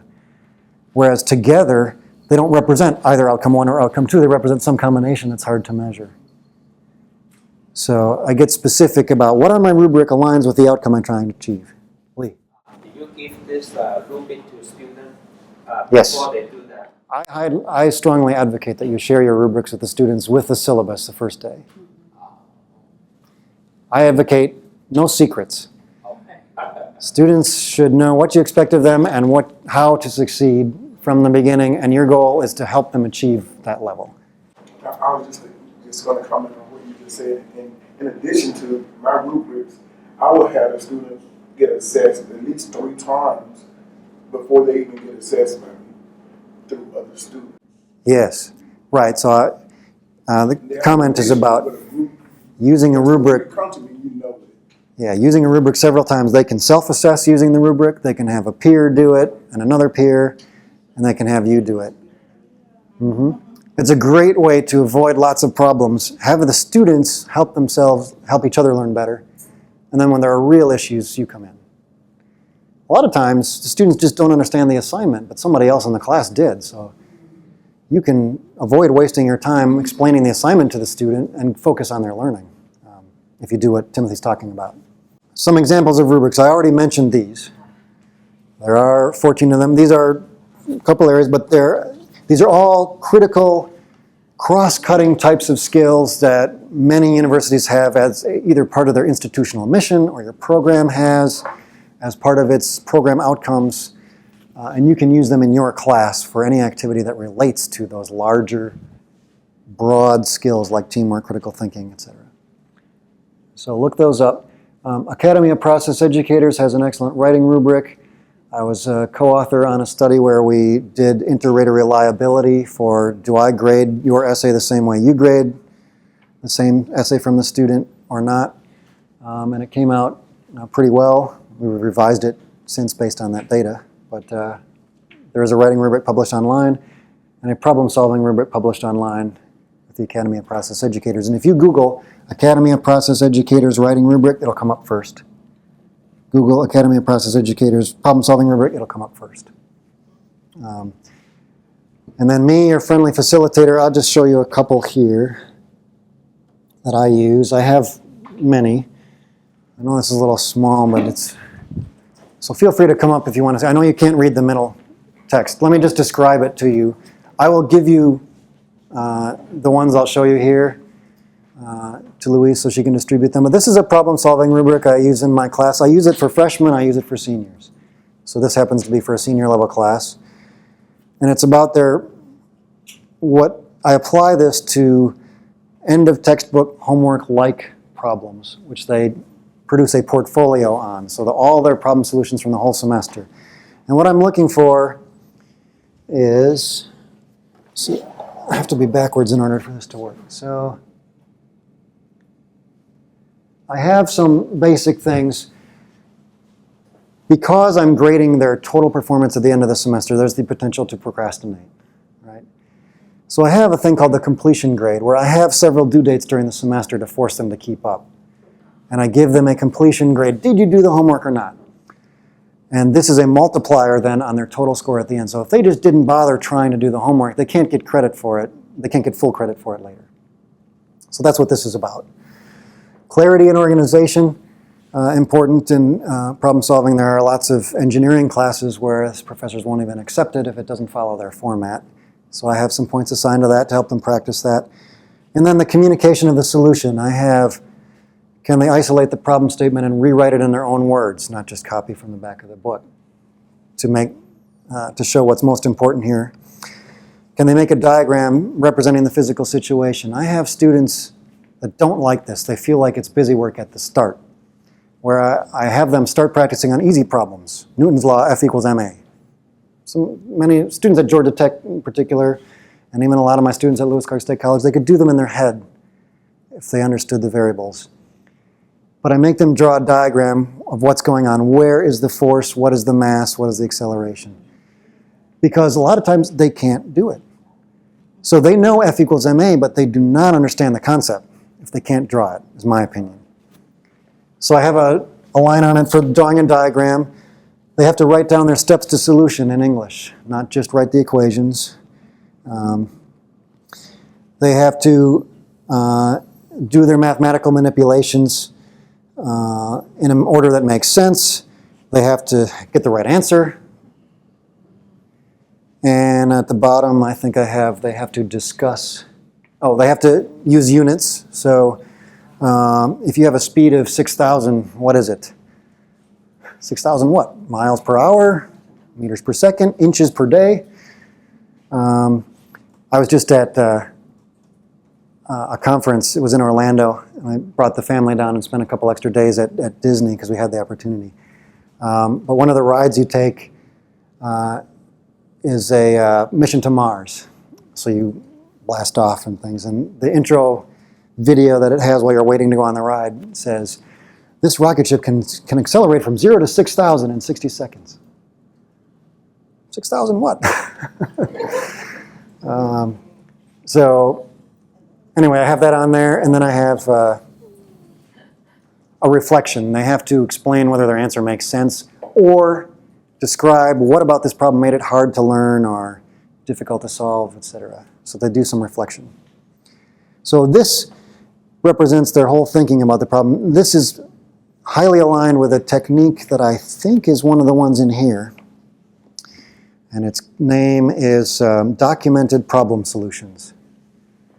So don't just write down 5 numbers on the answer that you're plugging into the equation. Document your whole problem solution process. That's what I ask my students to do. I have them start practicing on easy things, F equals MA, etc. By the end of the class, they see the value of it. It does take some adjustment when we're working on complex problems. Question and then question. 2 questions. What's the name of this course? This one was called Reactor Engineering. It's senior level students getting ready to do nuclear reactor design the following semester. It's a, Second question. but I use it for freshmen, Introduction to Nuclear Engineering. I've used it for Physics 1, Physics 2. I've used it in all kinds of courses. So Yes.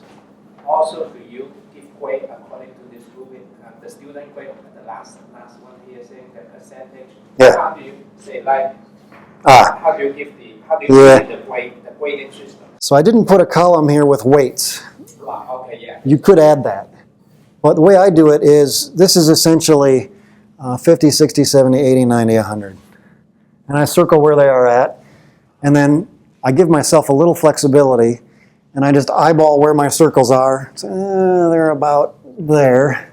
That's 81. Boom. Okay. Now that's less quantitative than assigning weights, which I could do. I don't do that. But it actually works out pretty accurately. I've done a little study on myself. Am I pretty close to guessing if I did give weights? And it's pretty close. But it gives you some wiggle room. If they really just, this is 50, not 0. So they just didn't do this. I can adjust it down. Right? Because there's no 0. It'd be 1, 2, 3, 4, 5 typically. I'm sorry? An F is an F. Yeah. It could be a big F, 0. Right. So I need to give my... Anyway, and then, Louise, did you have a question as well? Yeah, so the question was about assigning weights. So it's very common to assign weights to each row. Which one do you weigh the most in this scheme of things? I weight them roughly equally with the exception of clarity and organization, less important to me than the elements of the solution, typically. But the completion multiplier is all on its own. So I kind of ignore this one. And if they only completed 30% of the work, then their maximum out of the rest of this is 30%. Okay, so that's that one. I do problems. Oh, I had other questions. Let me come to Rhonda and then Richard. And What kind of objective or learning outcome goes with this one? yes, so the question is what kind of learning outcome might be associated with this rubric? So there are quite a few potentially associated with it. So the ability to take a problem statement from a typical end of textbook problem and represent the situation physically with a diagram. Could be one outcome that would apply. The ability to analyze the meaning of an answer to a question for whether or not it's correct. Has to do with the discussion at the end, the last line on this. Yeah, each one of these lines can align with one or more outcomes in my class. This is for your homework portfolio. This is only for the homework portfolio, yes. I have other rubrics for other assignments, right? So the way I ultimately assess the student performance on one outcome might be 2 lines from this rubric, and then another line from another rubric, and then another score that's not in a rubric from another assignment. All of those can go in, and I'll get to that in a sec. Oh, yes, there are more questions. Thank you, Rhonda. Richard. If you apply that to like team projects or things like that, you use it. Not this rubric. You say you had different rubrics, so that answers Yes. the question. That's right. I do have a team performance rubric. I haven't used it in a long time because I use CATME. Yeah. Yes. Sometimes when the kids are solving problems, they don't get the right answer because they get messed up in the middle. Yes. So, please with the math. With the math. Yeah, so right. students, right, But- can't get to the correct answer because their steps to solution were wrong somehow. Exactly. So sometimes when I see a kid doing that a lot, I tell them to stop where they don't know where to go. Stop solving the problem at the point where they don't know where to go next. Yeah, Because that helps me identify where their problem is. right. Or better, helps me identify where their problem is. It doesn't always work, but it does help me instead of having to go through the whole problem that's wrong after a certain spot. And Yes. get frustrated. Right. And they get frustrated because they keep getting the wrong answer. Mhm. And they practice the wrong steps also, which is not a good thing. Right. So, so the comment is about students not getting the correct answer because somehow they've made a mistake in the middle. And the steps to solution is a line that identifies that. So it's steps to solution succinctly described in logical order along with relevant governing equations. If they get messed up in the middle, they're going to do poorly on this particular line on the rubric for that problem. So that would be like a mini assignment where I would do that. I'd have a different, I just have that Yeah. rubric right there. Yeah, and what I do a lot in my class is, this is applied to their final product at the end of the semester, all their problems together. When I taught thermodynamics is the one this worked the best. We had a lot of end of textbook homework solutions, and the first thing in class every day was I'd take 2 of the assigned homework problems and ask students randomly in pairs to come up and outline the solution on the board as class got going. And then sometimes they got stuck. Neither student in the pair knew it. They're not singled out. It's not just me who knows it, right? It's a pair. So they feel a little bit better socially. And we'd talk about how to get to the solution. Not just giving them the answer, but the class would help. So that helps us get over this step before they end up turning it into me 2 weeks later. And there might be somebody in the class who can help them go to the next step, and then it Right. all falls into place. But ultimately, it has to be their own work. So the one potential issue with this method, I haven't found it to be terribly troublesome, but you could just, when students work in teams, which I encourage them to do, they all end up looking the same. So I talk with them at the beginning of class, this has to represent your own work. And when I see them all looking the same, I'll say, okay, you have to write who you worked with on the top of the paper, or something like that, to get over that problem. I also have a rubric here on assessment. This is students self-assessing or peer assessing, and free writing. Let me see if I can make this. I know you can't read this. So my students have a journal. In that journal, I ask them on a weekly basis to either self-assess on some performance aspect of the class or to do some free writing about a difficult concept that they have in the class. And they add this to, they produce a portfolio of writing throughout the semester, and then I assess it with this rubric. So the different dimensions on it are, I do this in many different classes. I've used it in thermodynamics, I've used it in physics, I've used it in Introduction to Nuclear Engineering. Doesn't matter what the class is. But if they're asked to do, I again have a completion and organization section, just like the last rubric. But if they're asked to do assessment, I have them do a specific format. They assess strengths, they assess areas for possible improvement, and they assess insights that they have. And I have different lines in the rubric for each.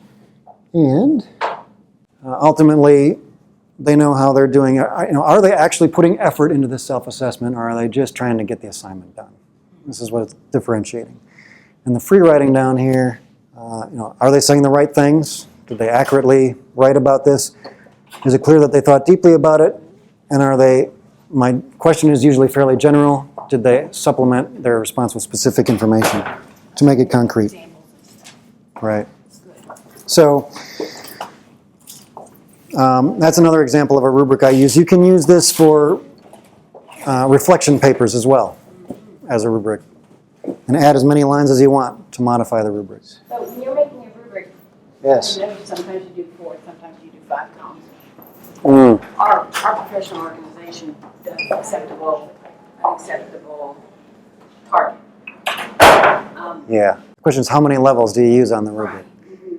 So I think it depends on what kind of scale you're using. Some scales are balanced in the middle, where like strongly disagree to strongly agree that they achieved this performance characteristic, right? So in that case, there's this neutral one. And I recommend that in many cases you don't use the neutral option. So you use 2 or 4 or 6 categories, not 1, 3, or 5, because if you're waffling, I don't know if the student was good or bad, then you choose the middle. You just default to the middle. So if you use 2 or 4, then you're forced to say, yes, it was good, or no, you really just aren't cutting the mustard here. And I guess to make it for ours, we could take those middle two and put those in Yeah. for our data that we have. You could, right. So on program assessment, there are often 3 levels. And that's fine. There's does not meet expectations, meets expectations, and exceeds, typically, or something like that. And that's okay, because that's not a scale of positive or negative to it. It's a scale of from 0 up. So then I don't mind odd numbers. When doing assessment on an outcome, you all wrote some outcomes. I recommend you produce a matrix like this, where you're going to have multiple outcomes for your course. And across the course, you should have multiple streams of data addressing each outcome. So if there's only one X in a column, then if you designed a poor assessment, you didn't write the question clearly, you wrote a question that was impossible to solve just by accident or whatever, you won't measure this outcome very accurately. So multiple assessments for each column, important, so you can double check. And this came up, I think Timothy was mentioning it earlier. But just creating a set like this might be row 3 on rubric X, where this is row 5 on rubric Y. Right? So they don't have to be the whole assignment addressing the outcome. It might be just part of your rubric if it relates to that outcome. So it can get complex, especially when you're doing it at the program level and everything from your course needs to feed up to those program outcomes. But I recommend you make a sort of matrix like this because it forces you to think about multiple activities and multiple assignments to address the same outcome, to help students learn in different ways on the same outcome, to address different learning styles, etc. But if you're doing it for the program outcome, if several people are teaching the course, it really would make it easier for the person who's writing the program report. Yes, so I highly recommend that you try to align these outcomes in your course with the program outcomes. So this one falls under program outcome 1, this one falls under program outcome 1, this one falls under 3. And then we're not scrambling for data for Saxon and Kate and Right. those other things. It does take some work to record all this data in your Excel spreadsheet. My Excel spreadsheets are huge. But it's all there. You want to ask about any outcome from any line in the rubric, I've got data. And you can do that by setting it up this way. But yeah, save yourself work. So make the things that you are most focusing on changing in your class align with important program outcomes that people want to know about, so that you're doing this because you think it's important to students, and your program is going to say thank you for producing some data that they can use for accreditation or what have you. The only problem with doing this well is that then they'll ask you to be the lead for your program accreditation or something like that the next time. Rhonda. I guess this would depend on the course, but is there an optimal range of number of learning outcomes? Yeah. For a course, I recommend 3 to 7. It's a pretty big range, but between 3 and 7 for the course. Learning outcomes for the course. Now, you may have sub-outcomes that fall under those, like there are 10 techniques that all fall under this kind of problem solving. That's your main outcome for the course. But this shouldn't be a large number. 3 to 7, yeah. So one of the main learning outcomes that I think most people have is to be knowledgeable on the basic contents of the course, and then from A to F, know how to explain this and that. So that's Yeah, right. So you might have one of your outcomes is that students are able to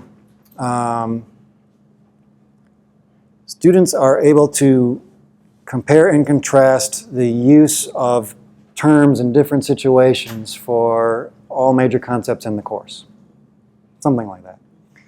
And then under there you have 50 concepts. Each one with its own activity, but they're all going to fall under outcome A. Yes. So these are broad. This is where you can be pretty lofty. For a specific activity, then you might, as I encouraged you to do before, write a sub-outcome that falls under this, but is specific to that activity. And what that does is helps you focus the activity on the learning that feeds into this outcome. So you can have 3 levels of outcomes: activity level outcomes, course level outcomes, program level outcomes.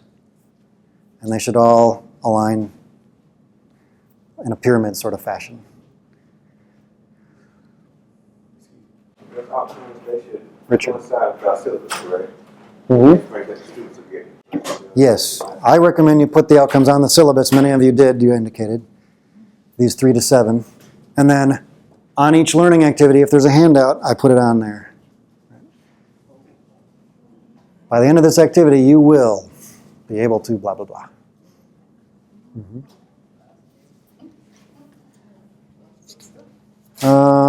Okay. So, back to you working a little bit. We have a couple of boxes left on that first worksheet. Some of you already were filling out box 4, I saw. But let's finish boxes 4 and 5. And please do it individually first. Don't start as a team yet. Okay?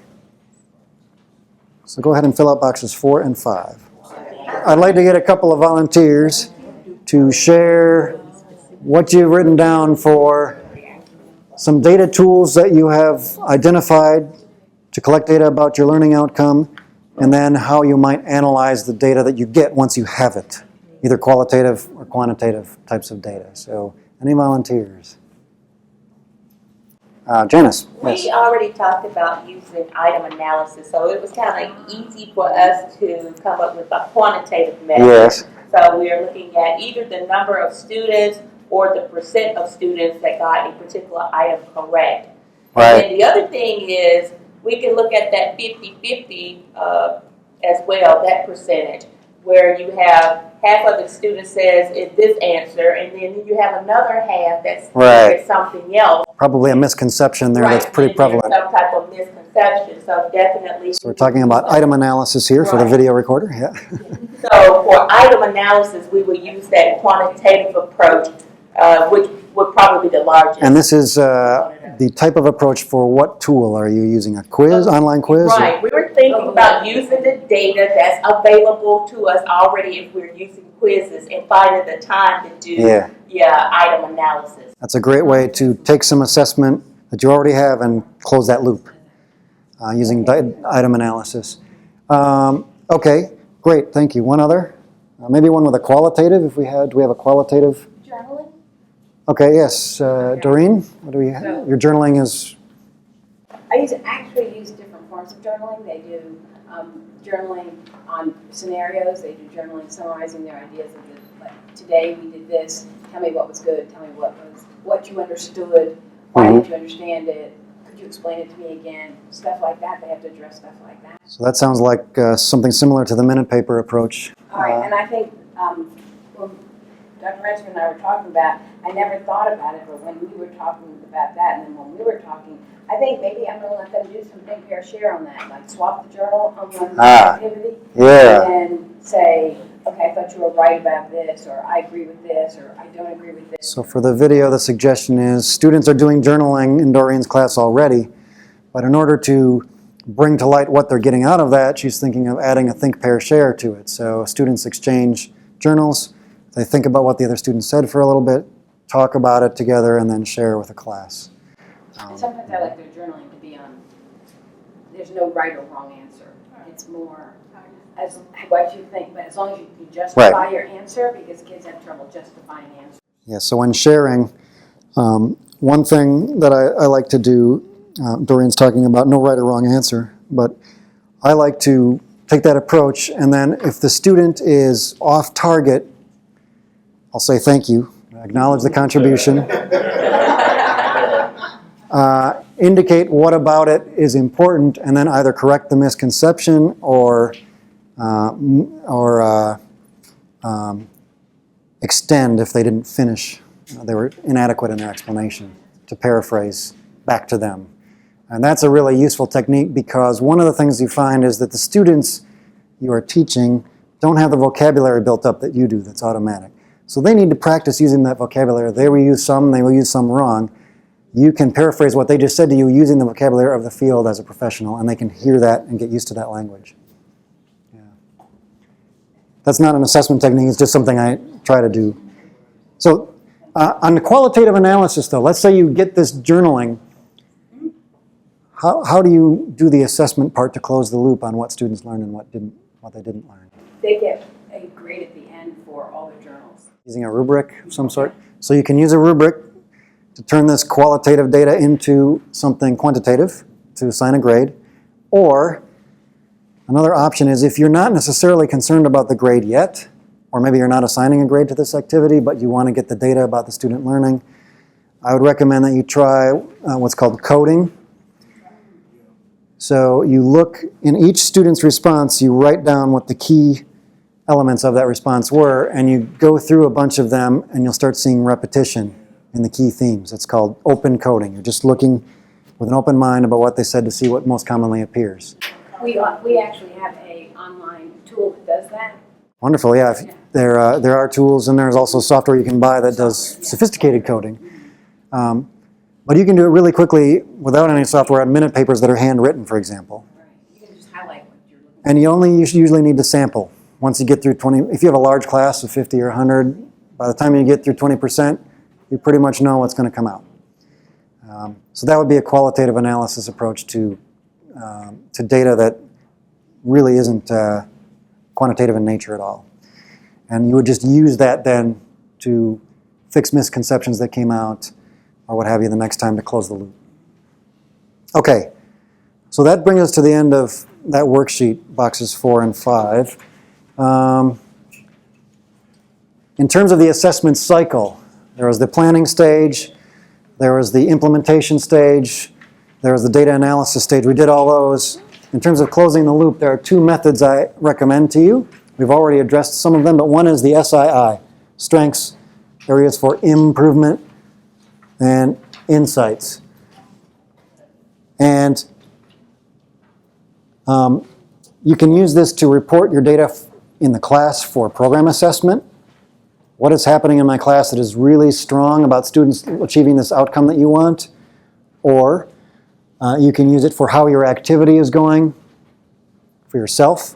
What are the strengths of this activity? What are the areas of improvement to help students learn better next time, etc. Or you can use it to address the student learning itself. What is the strength in their learning? What do they need to improve in their learning that there still is a misconception about? And what insights do you have about that? But when you do this approach, the SII, I recommend that you use this strategy. Give the strength a name, provide the evidence for the strength, and describe why that strength was important to their performance. Why did it mean you achieved the learning outcome or not?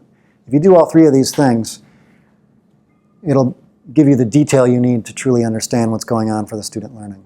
Give me an example of that. Yeah, so let's take students solving end of chapter problems in physics or something like that. Maybe I have a strength for a student on an in-class problem solving activity is, the strength is drawing a representational diagram. And the evidence for this strength is they labeled all the important variables needed for the governing equations later on the diagram, and the physical situation was represented in its simplest possible form. Why that's important is because having drawn that diagram correctly, it indicates to me that they understand the underlying concept, and when they apply the equation, they should be able to get the correct answer if they can do the math. Is there any way you can turn that around and use those same 3 bullet items for your instruction for a particular content area, your strengths, and probably how you delivered it?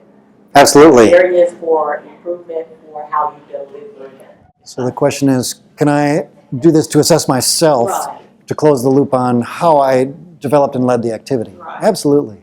That would be good. So strengths for your activity you just did on boxes 4 and 5 is simplicity. The boxes and the amount of work that I asked you to do in the time given was small enough so that you could achieve and fill out those boxes before I stopped you. This is important because when you leave, I want you to have a sheet that's filled out enough that you feel like you accomplished something relevant to your class. Areas for improvement. The concern was, in this case, that individuals completed the boxes at very different rates. So some of you were done when others weren't. The change I'd recommend is that I use a timer on the board. There are timers that you can get, and I put 30 seconds on it to make everybody, or 2 minutes on it or whatever, to make everybody be quiet and work on it without sharing. When it dings, I release you to talk in teams so that everybody's together. Insights would be that people tended to focus on the quantitative more than the qualitative in this group. You're a STEM group, so I might expect that, but it's important to note because it means that I needed to highlight that idea of coding. So that's an assessment activity we just did. But you can do this in many different aspects. That's one way to close the loop. The second way is scholarship of teaching and learning, sharing what you're doing in your class in a public way. So if you are doing a wonderful assessment job and you're collecting data that is really showing an improvement in your student learning and you'd like to share that with the world, maybe you'd like to publish these results at a conference, journal, etc. So think about scholarship of teaching and learning. The red box is assessment tools. We just talked about all this stuff. But if you add on some of these tools that relate to the scholarship of teaching and learning, maybe you go to your institutional review board and get permission to use that student data for a study that involves a research question about your student learning. And you get consent from the students to use that data that you're going to publish so that you can publish in some journals in these areas or conferences in these areas. So that's another great way to close the loop, is sharing publicly what you've learned for others to benefit. This is a whole other potential workshop on SOTL, but it's one way to do it. If you're doing scholarship of teaching and learning or you're doing assessment, they can both occur at various levels. You could publish an article on one activity the last 10 minutes in your class, but it's so great that your students always get this concept, and people need to know about that. So you can have class activity level. You could publish about a technique you're using every day in your course, something your program is doing. Maybe everybody in the program decides freshman, sophomore, senior, can't get my order right, freshman, sophomore, junior, senior. Every year we're going to do some similar activity with these students to track their movement on a skill across the whole program. Publish that. And then you can align that with your institutional mission and maybe different programs. Critical thinking is something in your mission statement, for example. You use one of the value rubrics for AAC and U, and 5 programs are using it, and you compare the data. Lots of different ways to talk about that. And all of these, of course, relate to each other. Ideally, the learning outcomes you wrote for your class activity align directly to one of your 3 to 7 main course outcomes, which align directly with your program outcomes. They vary wildly, how many there are, I've noticed, to aligning with maybe your 3 institutional goals that you have. So that's all I have, except for a couple of slides with resources. So you will get these that has the books on them we've talked about, and a few other tools.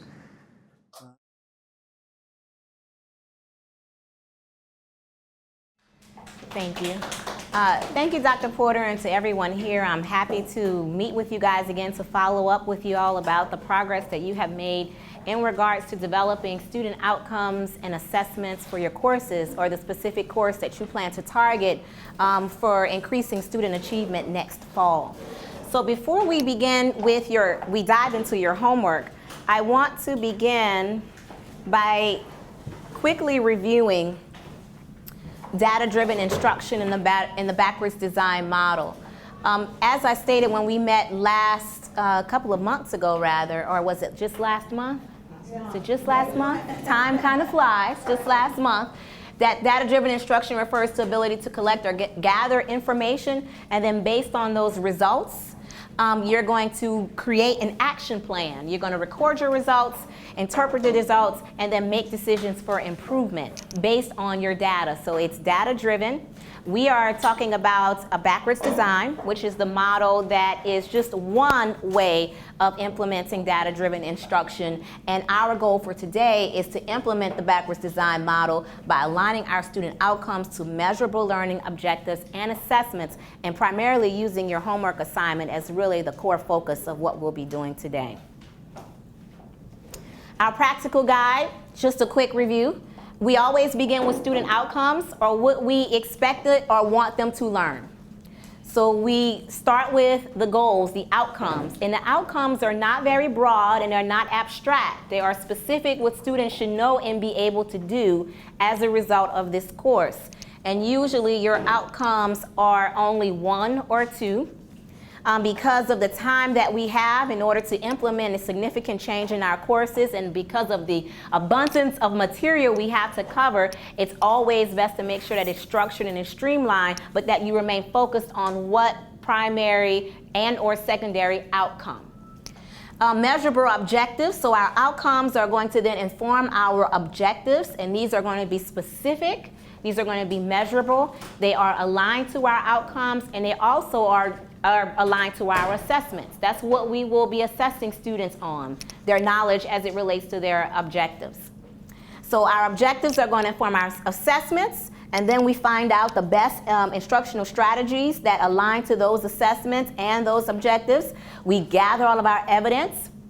We create new goals, and remember, we're always looking at growth and not necessarily absolute progress. So we're looking at where students started from and then how they were able to grow over the course of the semester.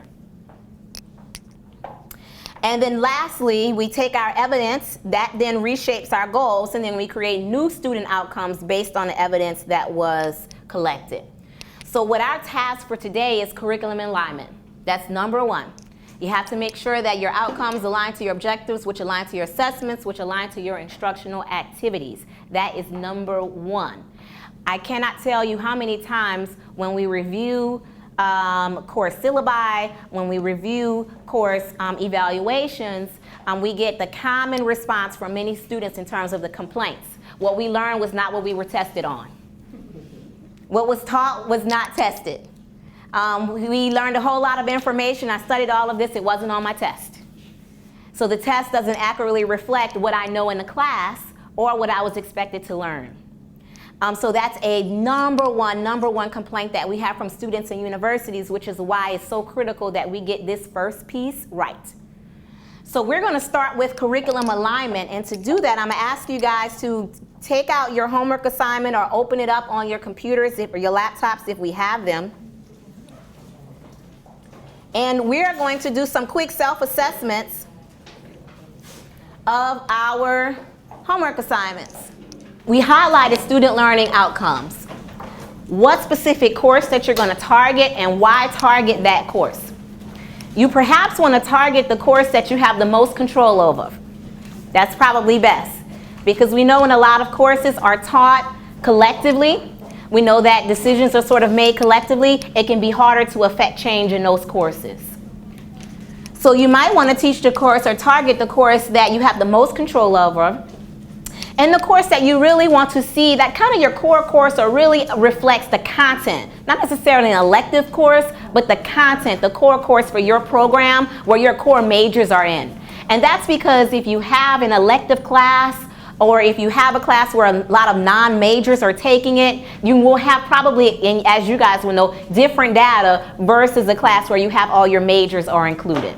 So we start with the classes that we have most control over, the class that we have our majors in. This is what they are studying to be or become, and then we can project their achievement. Sometimes, as you guys know, you can collect data, and then you have a lot of outliers, and that's because you have a lot of folks who are outside of their major just kind of taking the course and not being as focused about the content as you would like. Does that make sense? So that's the course that we want to choose. That's why I taught that core pedagogy course. So now we start asking some questions. Look at our larger goal for student achievement. My goal was I want my students to become effective middle grade social studies teacher. The reason why, the course I'm targeting is the core pedagogy course for social studies. If it was a different course, I would have a different goal. But this is the core pedagogy course. All the students in this course are studying to become middle grade social studies teachers. Therefore, my goal is I want them to be an effective middle grade social studies teacher. So that should align. It should align to whatever the mission of the course. So if you are in an intro course, which is designed to teach basic skills, your goal probably shouldn't be I want them to be a mathematician if it's an intro math course. Because that's just not the design or mission of that introductory course. It's to teach more basic concepts and knowledge. So that's one check. So just kind of look through now with your goals and do a quick check. Now we're going to look at some measurable objectives that you all created, and these are some things to think about as you're doing your self-reflections. Are the learning objectives measurable? You cannot use learning objectives that contain words such as the students will understand when we can't measure that. It has to be a performance objective so that we can measure it. So you can't say I want students to understand, I want students to develop empathy. How are we going to measure empathy? I want students to, learn how to work together in a team. So you're going to have to look at creating some objectives that are concrete, that are learning objectives, and that they are measurable. Do they align to your goal and your mission of the course? And do they indicate what students should know and be able to do in clear terms? Do you have any vague terms that are in your objectives? If you have any terms that are vague, you need to unpack, and it needs to be very specific.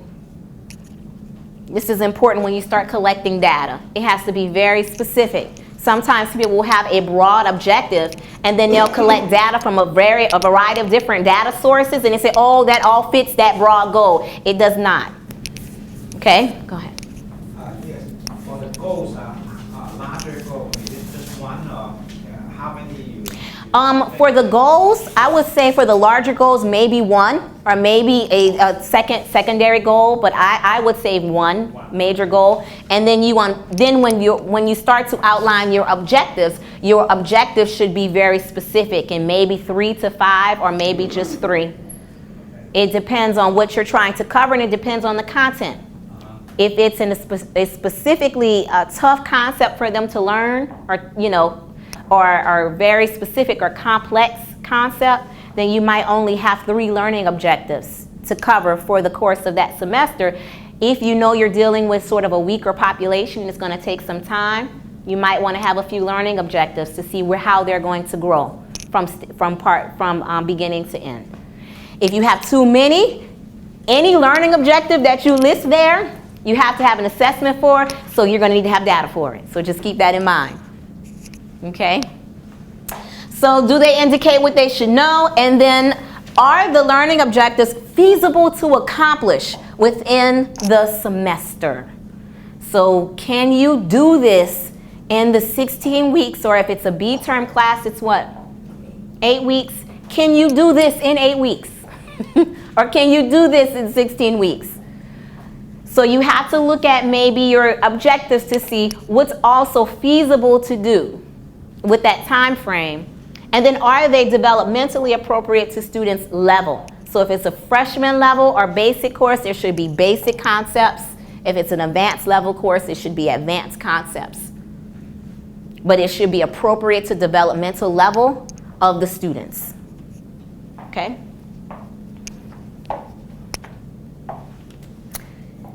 Now we're going to look at your existing data or evidence, and as it relates. Do you have baseline data?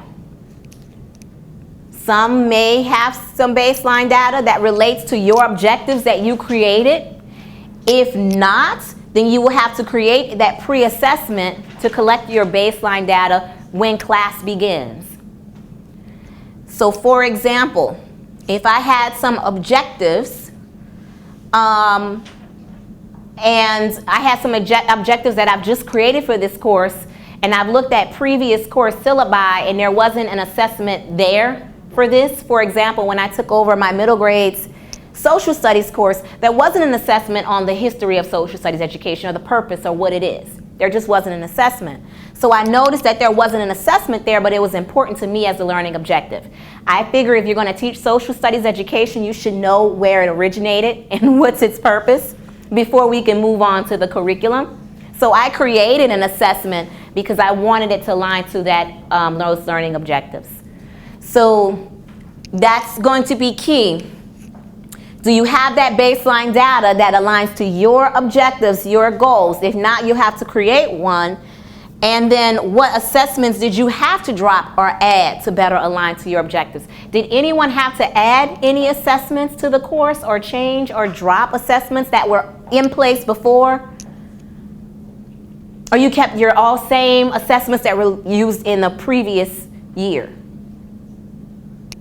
No. You kept the same ones? Yeah, but I have a quick question. Go ahead.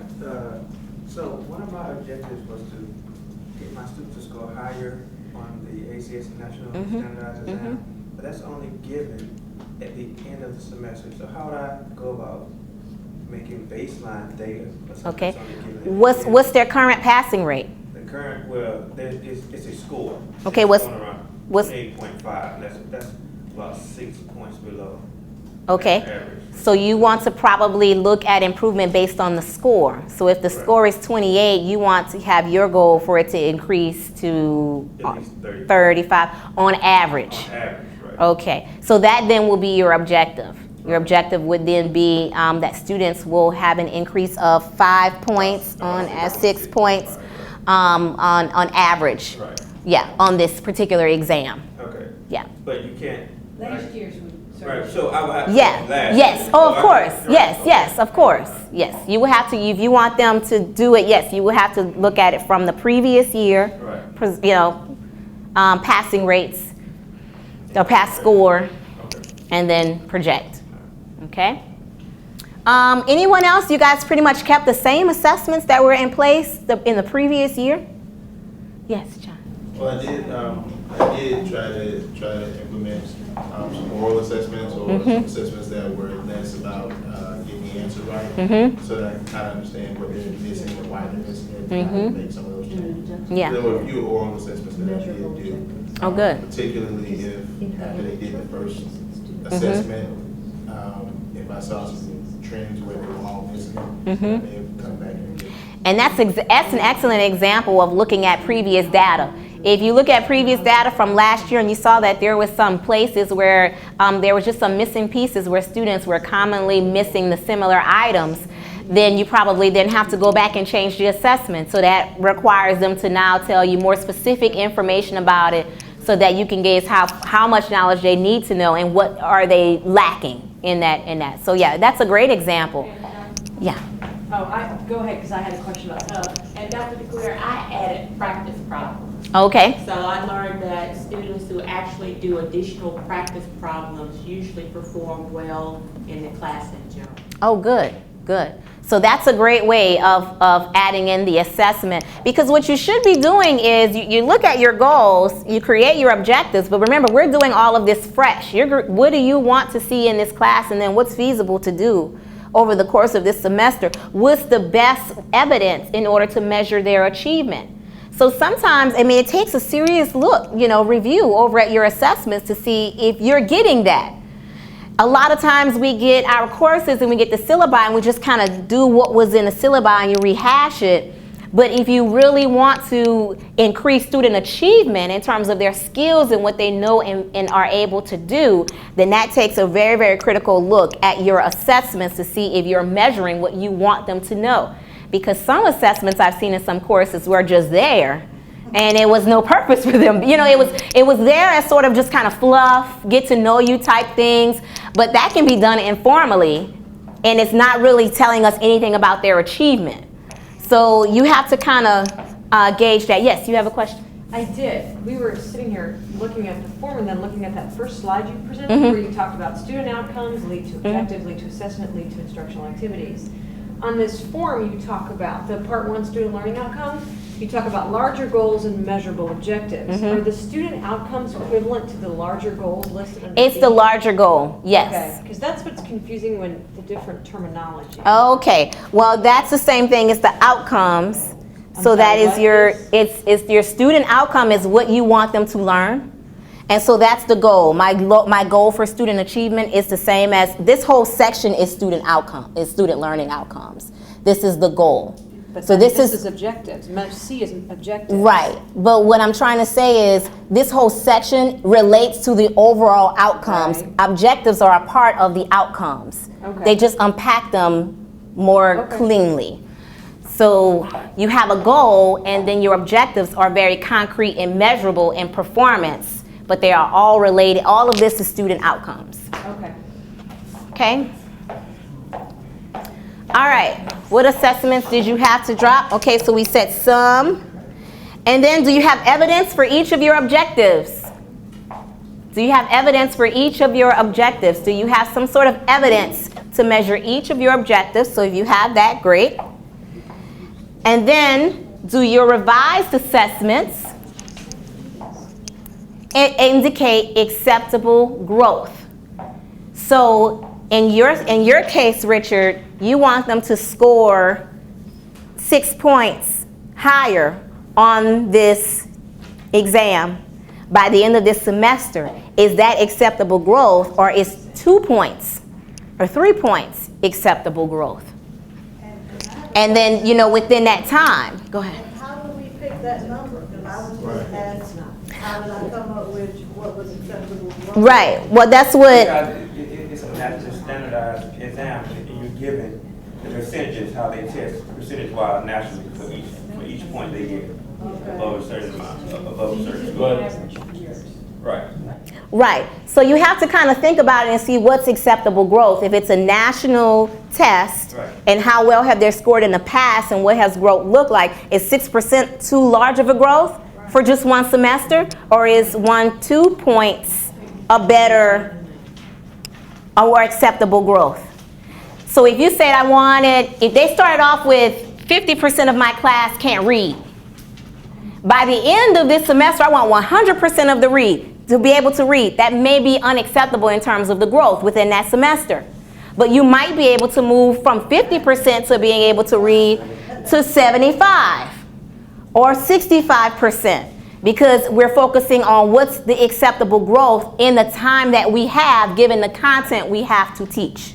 Right, but I'm kind of confused because you're talking about growth over the semester.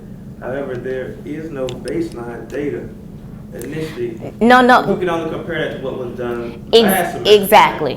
Right, But you could look at, because you've been giving that test for several years now, so you really could look at trend data. Right.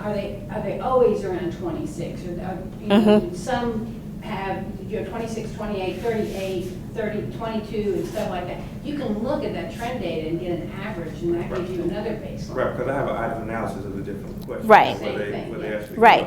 Yes. You can look at it from just previous year, from 2013 to 2014, from semester in the past to semester now. Or you can do, as Dr. Metlin was saying, look at over the trend and then what has been sort of on average for the students here. Right. So don't base it on the average nationally.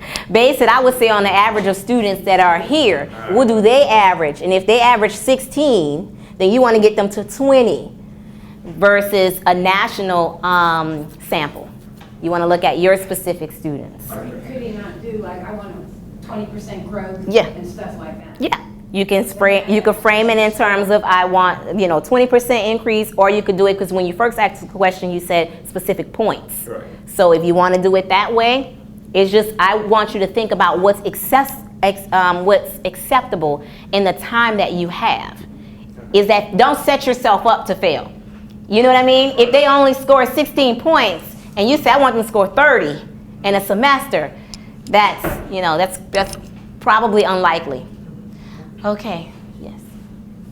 Yes, you have a question. Yeah. So is it this revise the syllabus every year or every time you teach this course? Because it looks like you look at the pass, like percentage passing rate, right? And then this time when you do some new strategy, you want it to be improved. Like for example, 80% passing rate, maybe 70% passing rate to be 75% passing rate.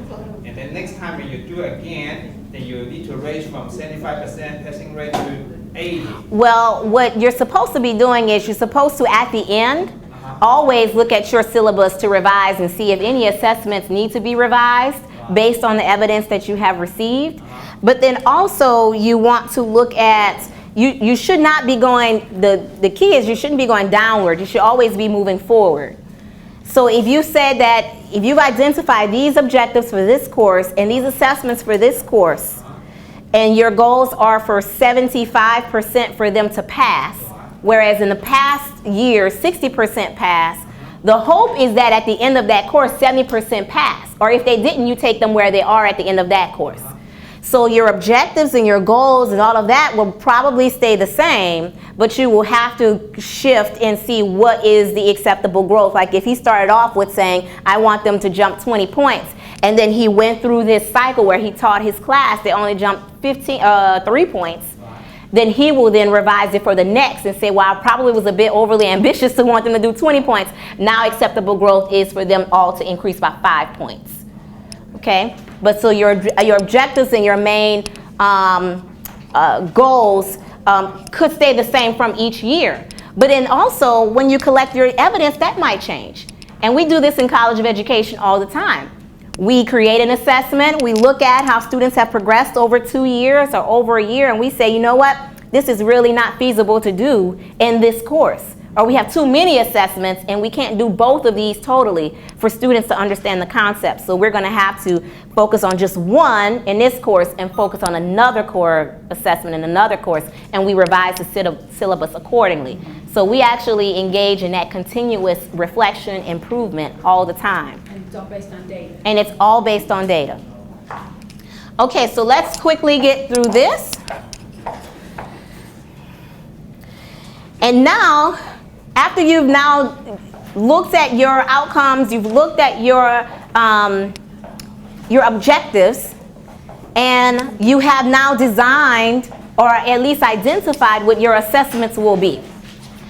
So if we look at designing our assessments and collecting some evidence, we want to make sure that for each objective there is evidence and that these are aligned. So if I say 80% will demonstrate knowledge on the history and purpose, I'm going to collect my evidence is going to be an essay on the history and purpose of social studies. So that's aligned.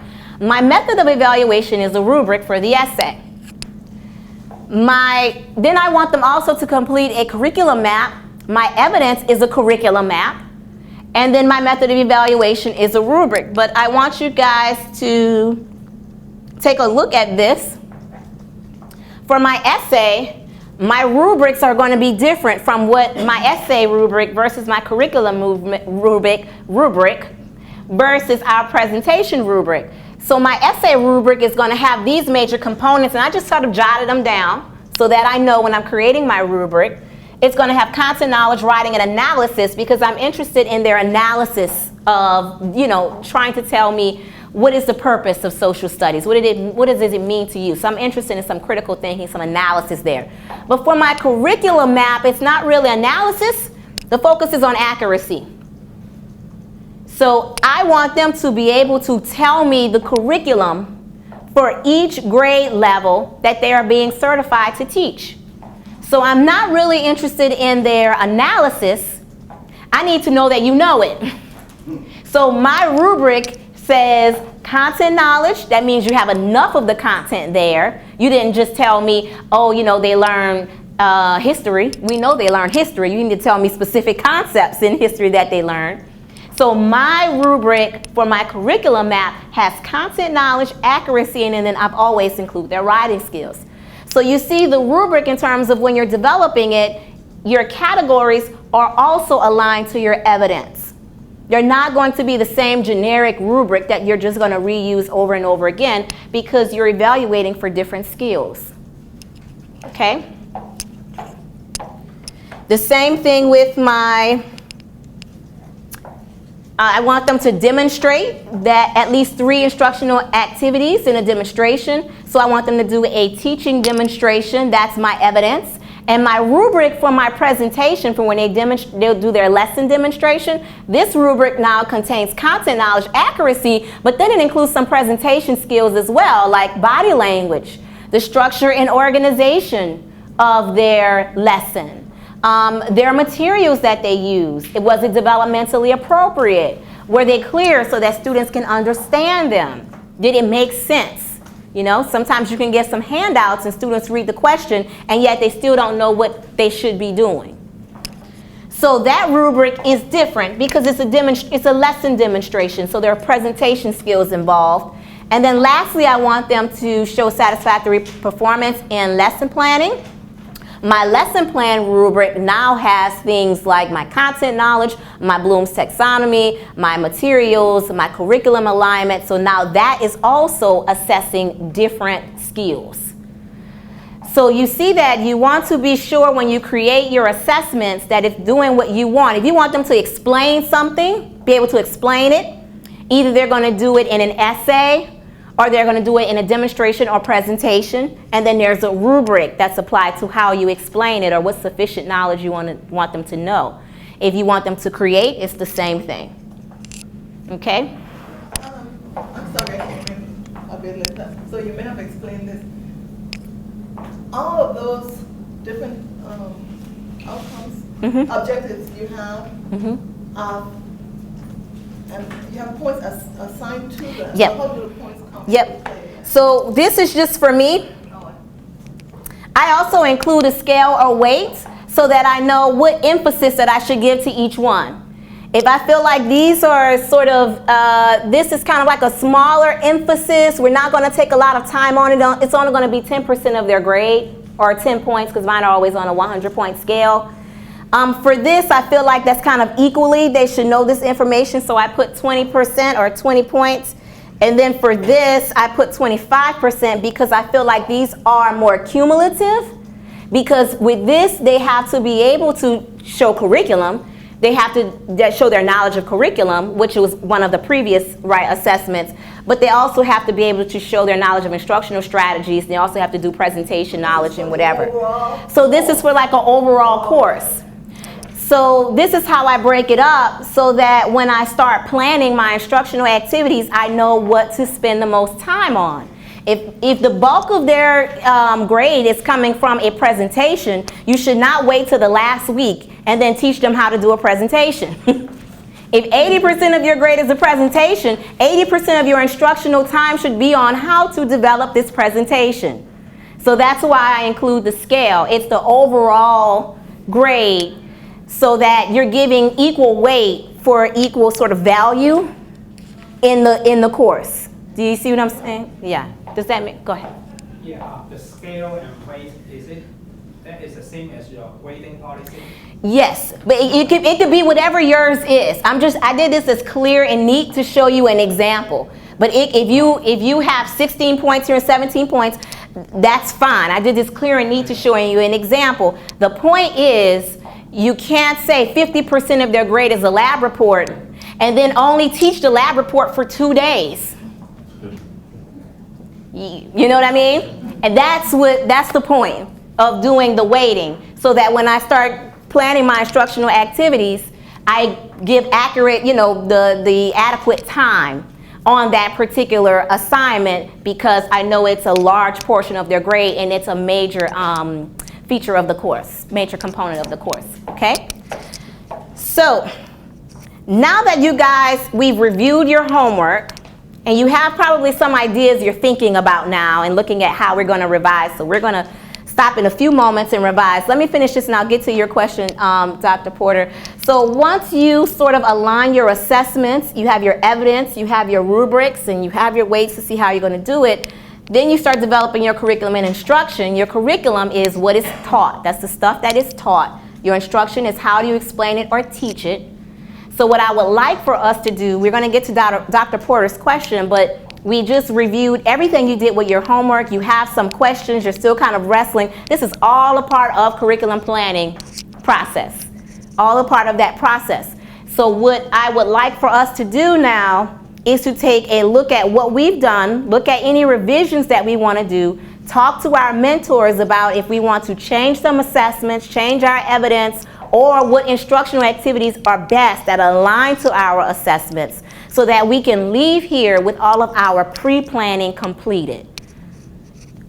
Okay? And now I will answer Dr. Porter's question before we transition to that. It was just on the document you sent us the first time? Yep. We didn't have part. Yes, this is all the update. This is all the update. So what I will do is I will now show you. Go back to, if you have it online, go back to your document that you used. And instead of you having to cut and paste, you have to cut and paste and put it all again, we're just going to just add it in. And I'll show you how to do that. Just give me one moment. So you guys had the blank one. And so we did stop here, assessment evidence. And I use this as a template. You're welcome to do it however you would like. And what we simply do is, and I'll email you guys a blank one for now, but you can start kind of working on this. What I simply did was I inserted if I can find it.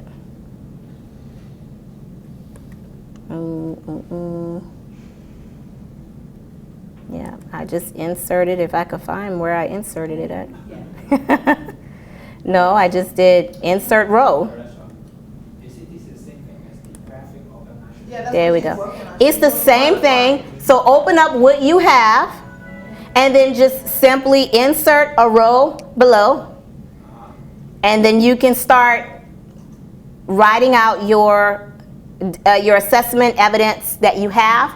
And then I will send you guys via email in just a moment a blank one if you want to just cut and paste into it. Okay? I wanted to send it earlier for I couldn't get online. I don't know what they've done with I couldn't use my internet all day today. So that's why. So I will send that, and so you can do that now and just start drafting in your groups, and then I will send that along in about 2 minutes. Yes, you working in your groups with your mentors, of course. So we're going to switch up. You along with your mentors, working in a group, and we can move over here and work in a group. Go through what we just done. Just to add another layer to what you guys are talking about in your conversations is also looking at what are the best instructional strategies for teaching with that particular assessment with the achievement that you would like to get or see out of that class. So if you are asking students to identify or describe something and that is their goal, a multiple choice test can usually suffice in that area to either identify or describe. You can also do short answer. But if you want them to be able to explain something to you at the end, then either a short essay or a presentation will probably be the best evidence so that you can gauge whether they can explain it. A multiple choice does not tell us whether the child, whether the student can explain that concept, but it can tell us whether they can identify or describe, whether they can compare, that sort of thing. And even compare and contrast, depending on the concepts, you will probably need either a short answer or an essay to be able to assess whether they have mastered that skill. Okay, so these are some instructional strategies then. So if you want them to, for example, you want them to be able to explain to you the classification of life, and you want them to do it in an oral presentation, so your instructional activities will be something related to be able to give them those skills to present. So you would do instructional activities that were probably related to role playing. That can be a good one to be able to do. Peer teaching will be a great instructional activity for them to do. So if you want them to do an oral presentation, an instructional activity could be a strategy, peer teaching, where they teach it to their peers, they develop the feedback, and then they are supposed to revise. Because a lot of times we put them in group to do peer teaching, and they sit there and listen, they turn into you the same, thing that they turned in before. So you want to make sure that you build in your assignments the time for them to get the feedback, to revise and resubmit it before they submit it to you. To revise it before they submit it to you as a grade. Because otherwise they'll sit and listen, but the goal is for them to actually incorporate and inform their revisions to make it better. So that's just an example. If you were to do presentations, you can look at peer teaching, you can look at role playing, you can look at panels or debate. Of course, you can do sort of assigned questions and lead off, but then you want to give them some background on how to organize the presentation. How do you open it? What's your beginning, your middle, and your conclusion to the end? And then give them those tools when you are, for example, doing the peer teaching. Have a little rubric for the peer teachers to be able to assess their performance, and have, if body language is important, it needs to be a category on your rubric so that they know before they give that final presentation, I have to have body language. I have to communicate. I have to speak clearly. I cannot read off of the screen. I have to know that sort of thing. Okay? So that's just some ideas as you guys are having these conversations. So now that you've developed your assessments, what are the best instructional strategies? What are the best activities that then will yield the results that you want to see for that particular assessment to assess their growth and their performance? Okay? You have a, yes. In here, yeah, it's very comprehensive. Now, which one counts as the high hips in here? The high, say that again? High hips, they said high, what's it called? High impact. High impact practices. Yeah, high impact Because practices. our programs are high impact practices, right? Right. We're all, some are just better than others. I know the lecture is not, right? well, see, you have direct instruction, and lecture can be used, it can be overused.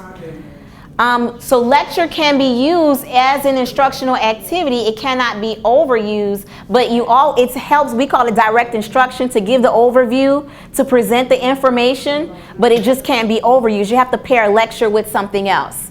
So if you do sort of a lecture with some notes and help them have a graphic organizer for them to organize their notes, that's great. But for only 5 or 10 or 15 minutes of class, and then you move to something more hands-on. The issue where lecture really gets a bad rep is when we overuse it. When we do it every day, and when we have our 90-minute class, it's from 90 minutes start to finish, there's a PowerPoint. So that is where we get into trouble with lecture. But I think the key is all of these can be used. It depends on the activity and the assessment. So it depends. That's why I mentioned earlier about talking with your mentors to see which is the best instructional activity for that particular assessment, because a presentation is going to be different from an essay. I'm going to have different activities if I want them to write an essay. But use different instructional activities. They're varied and they're diverse. Because we know our students are all diverse in terms of their abilities, what they are able to do, and we know that we're all different types of learners. We all do not learn from the same instructional delivery format. So therefore, the key is not necessarily look at which ones are the best ones, which ones are going to align best to what I plan to do in my class, and then how I can have enough of variety so that I am meeting the needs of diverse learners. So that is kind of what the thinking should be. All right. Okay, it looks like we have guys, we have made some phenomenal progress. I checked around with some of the groups and overheard some of the conversations. I didn't want to disturb some of you guys because you were engaged.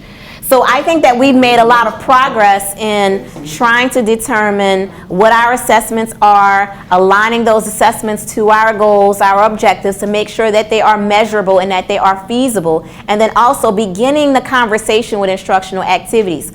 Over the course of the rest of the summer sessions, there'll be more conversations about instructional strategies and more time to sit with the mentors and start really finalizing what you can do in your class in order to have more growth, in order to demonstrate growth with your students in terms of their achievement. So I want to just wrap up by saying this. Make sure when you start to create your objectives that you have assessments that accurately measure those objectives, and you can have multiple objectives measured by one test. You just will have to do item analysis in order to extract your data, but you can do that. To be able to do that, you just need to make sure that there is an assessment or that there is evidence for every objective. So there needs to be an assessment or evidence for every objective when you start collecting your data. Also, the more objectives you have and the more that you want to accomplish, that's more data you're going to have to collect. So start looking at kind of those core concepts that you want students to get out of this course to be able to collect your data to show growth. Okay? When we start to have those conversations about collecting data, it's very, very important. I really want to end with this. It's very, very important we are honest with the data. Very important, because a lot of the assessments involved rubrics. And we know with rubrics, in terms of scoring, we can kind of be flexible in our scoring depending on what the purpose is of the the test or what we're using it for. But I ask you all, even if you do not hit or show the growth, you may show some small growth. That gives us information for if assessments need to be revised, or if some assessments are just not working for that course. So, you know, there are some conversations where assessments just really needed to be revised, or the information that's taught in the course really just not aligned to what the students have or what they know or what they're able to do. So that information is just as important for, you know, long-term strength and improvement in the program. So that information, so just be honest with the data, whatever it is. Even if you don't get 6 points, you show three points improvement, that's still improvement. So don't finagle it and say, well, you know, we to get to that 6, there was still improvement. And it's honest data, and it's honest improvement, and it shows progress. Okay? So I will end there. I enjoyed our conversations again, and as I said, these conversations will continue. And I'm always available for email if someone wanted to email me any questions, and then also continue working with your mentors, and I will see you guys next time.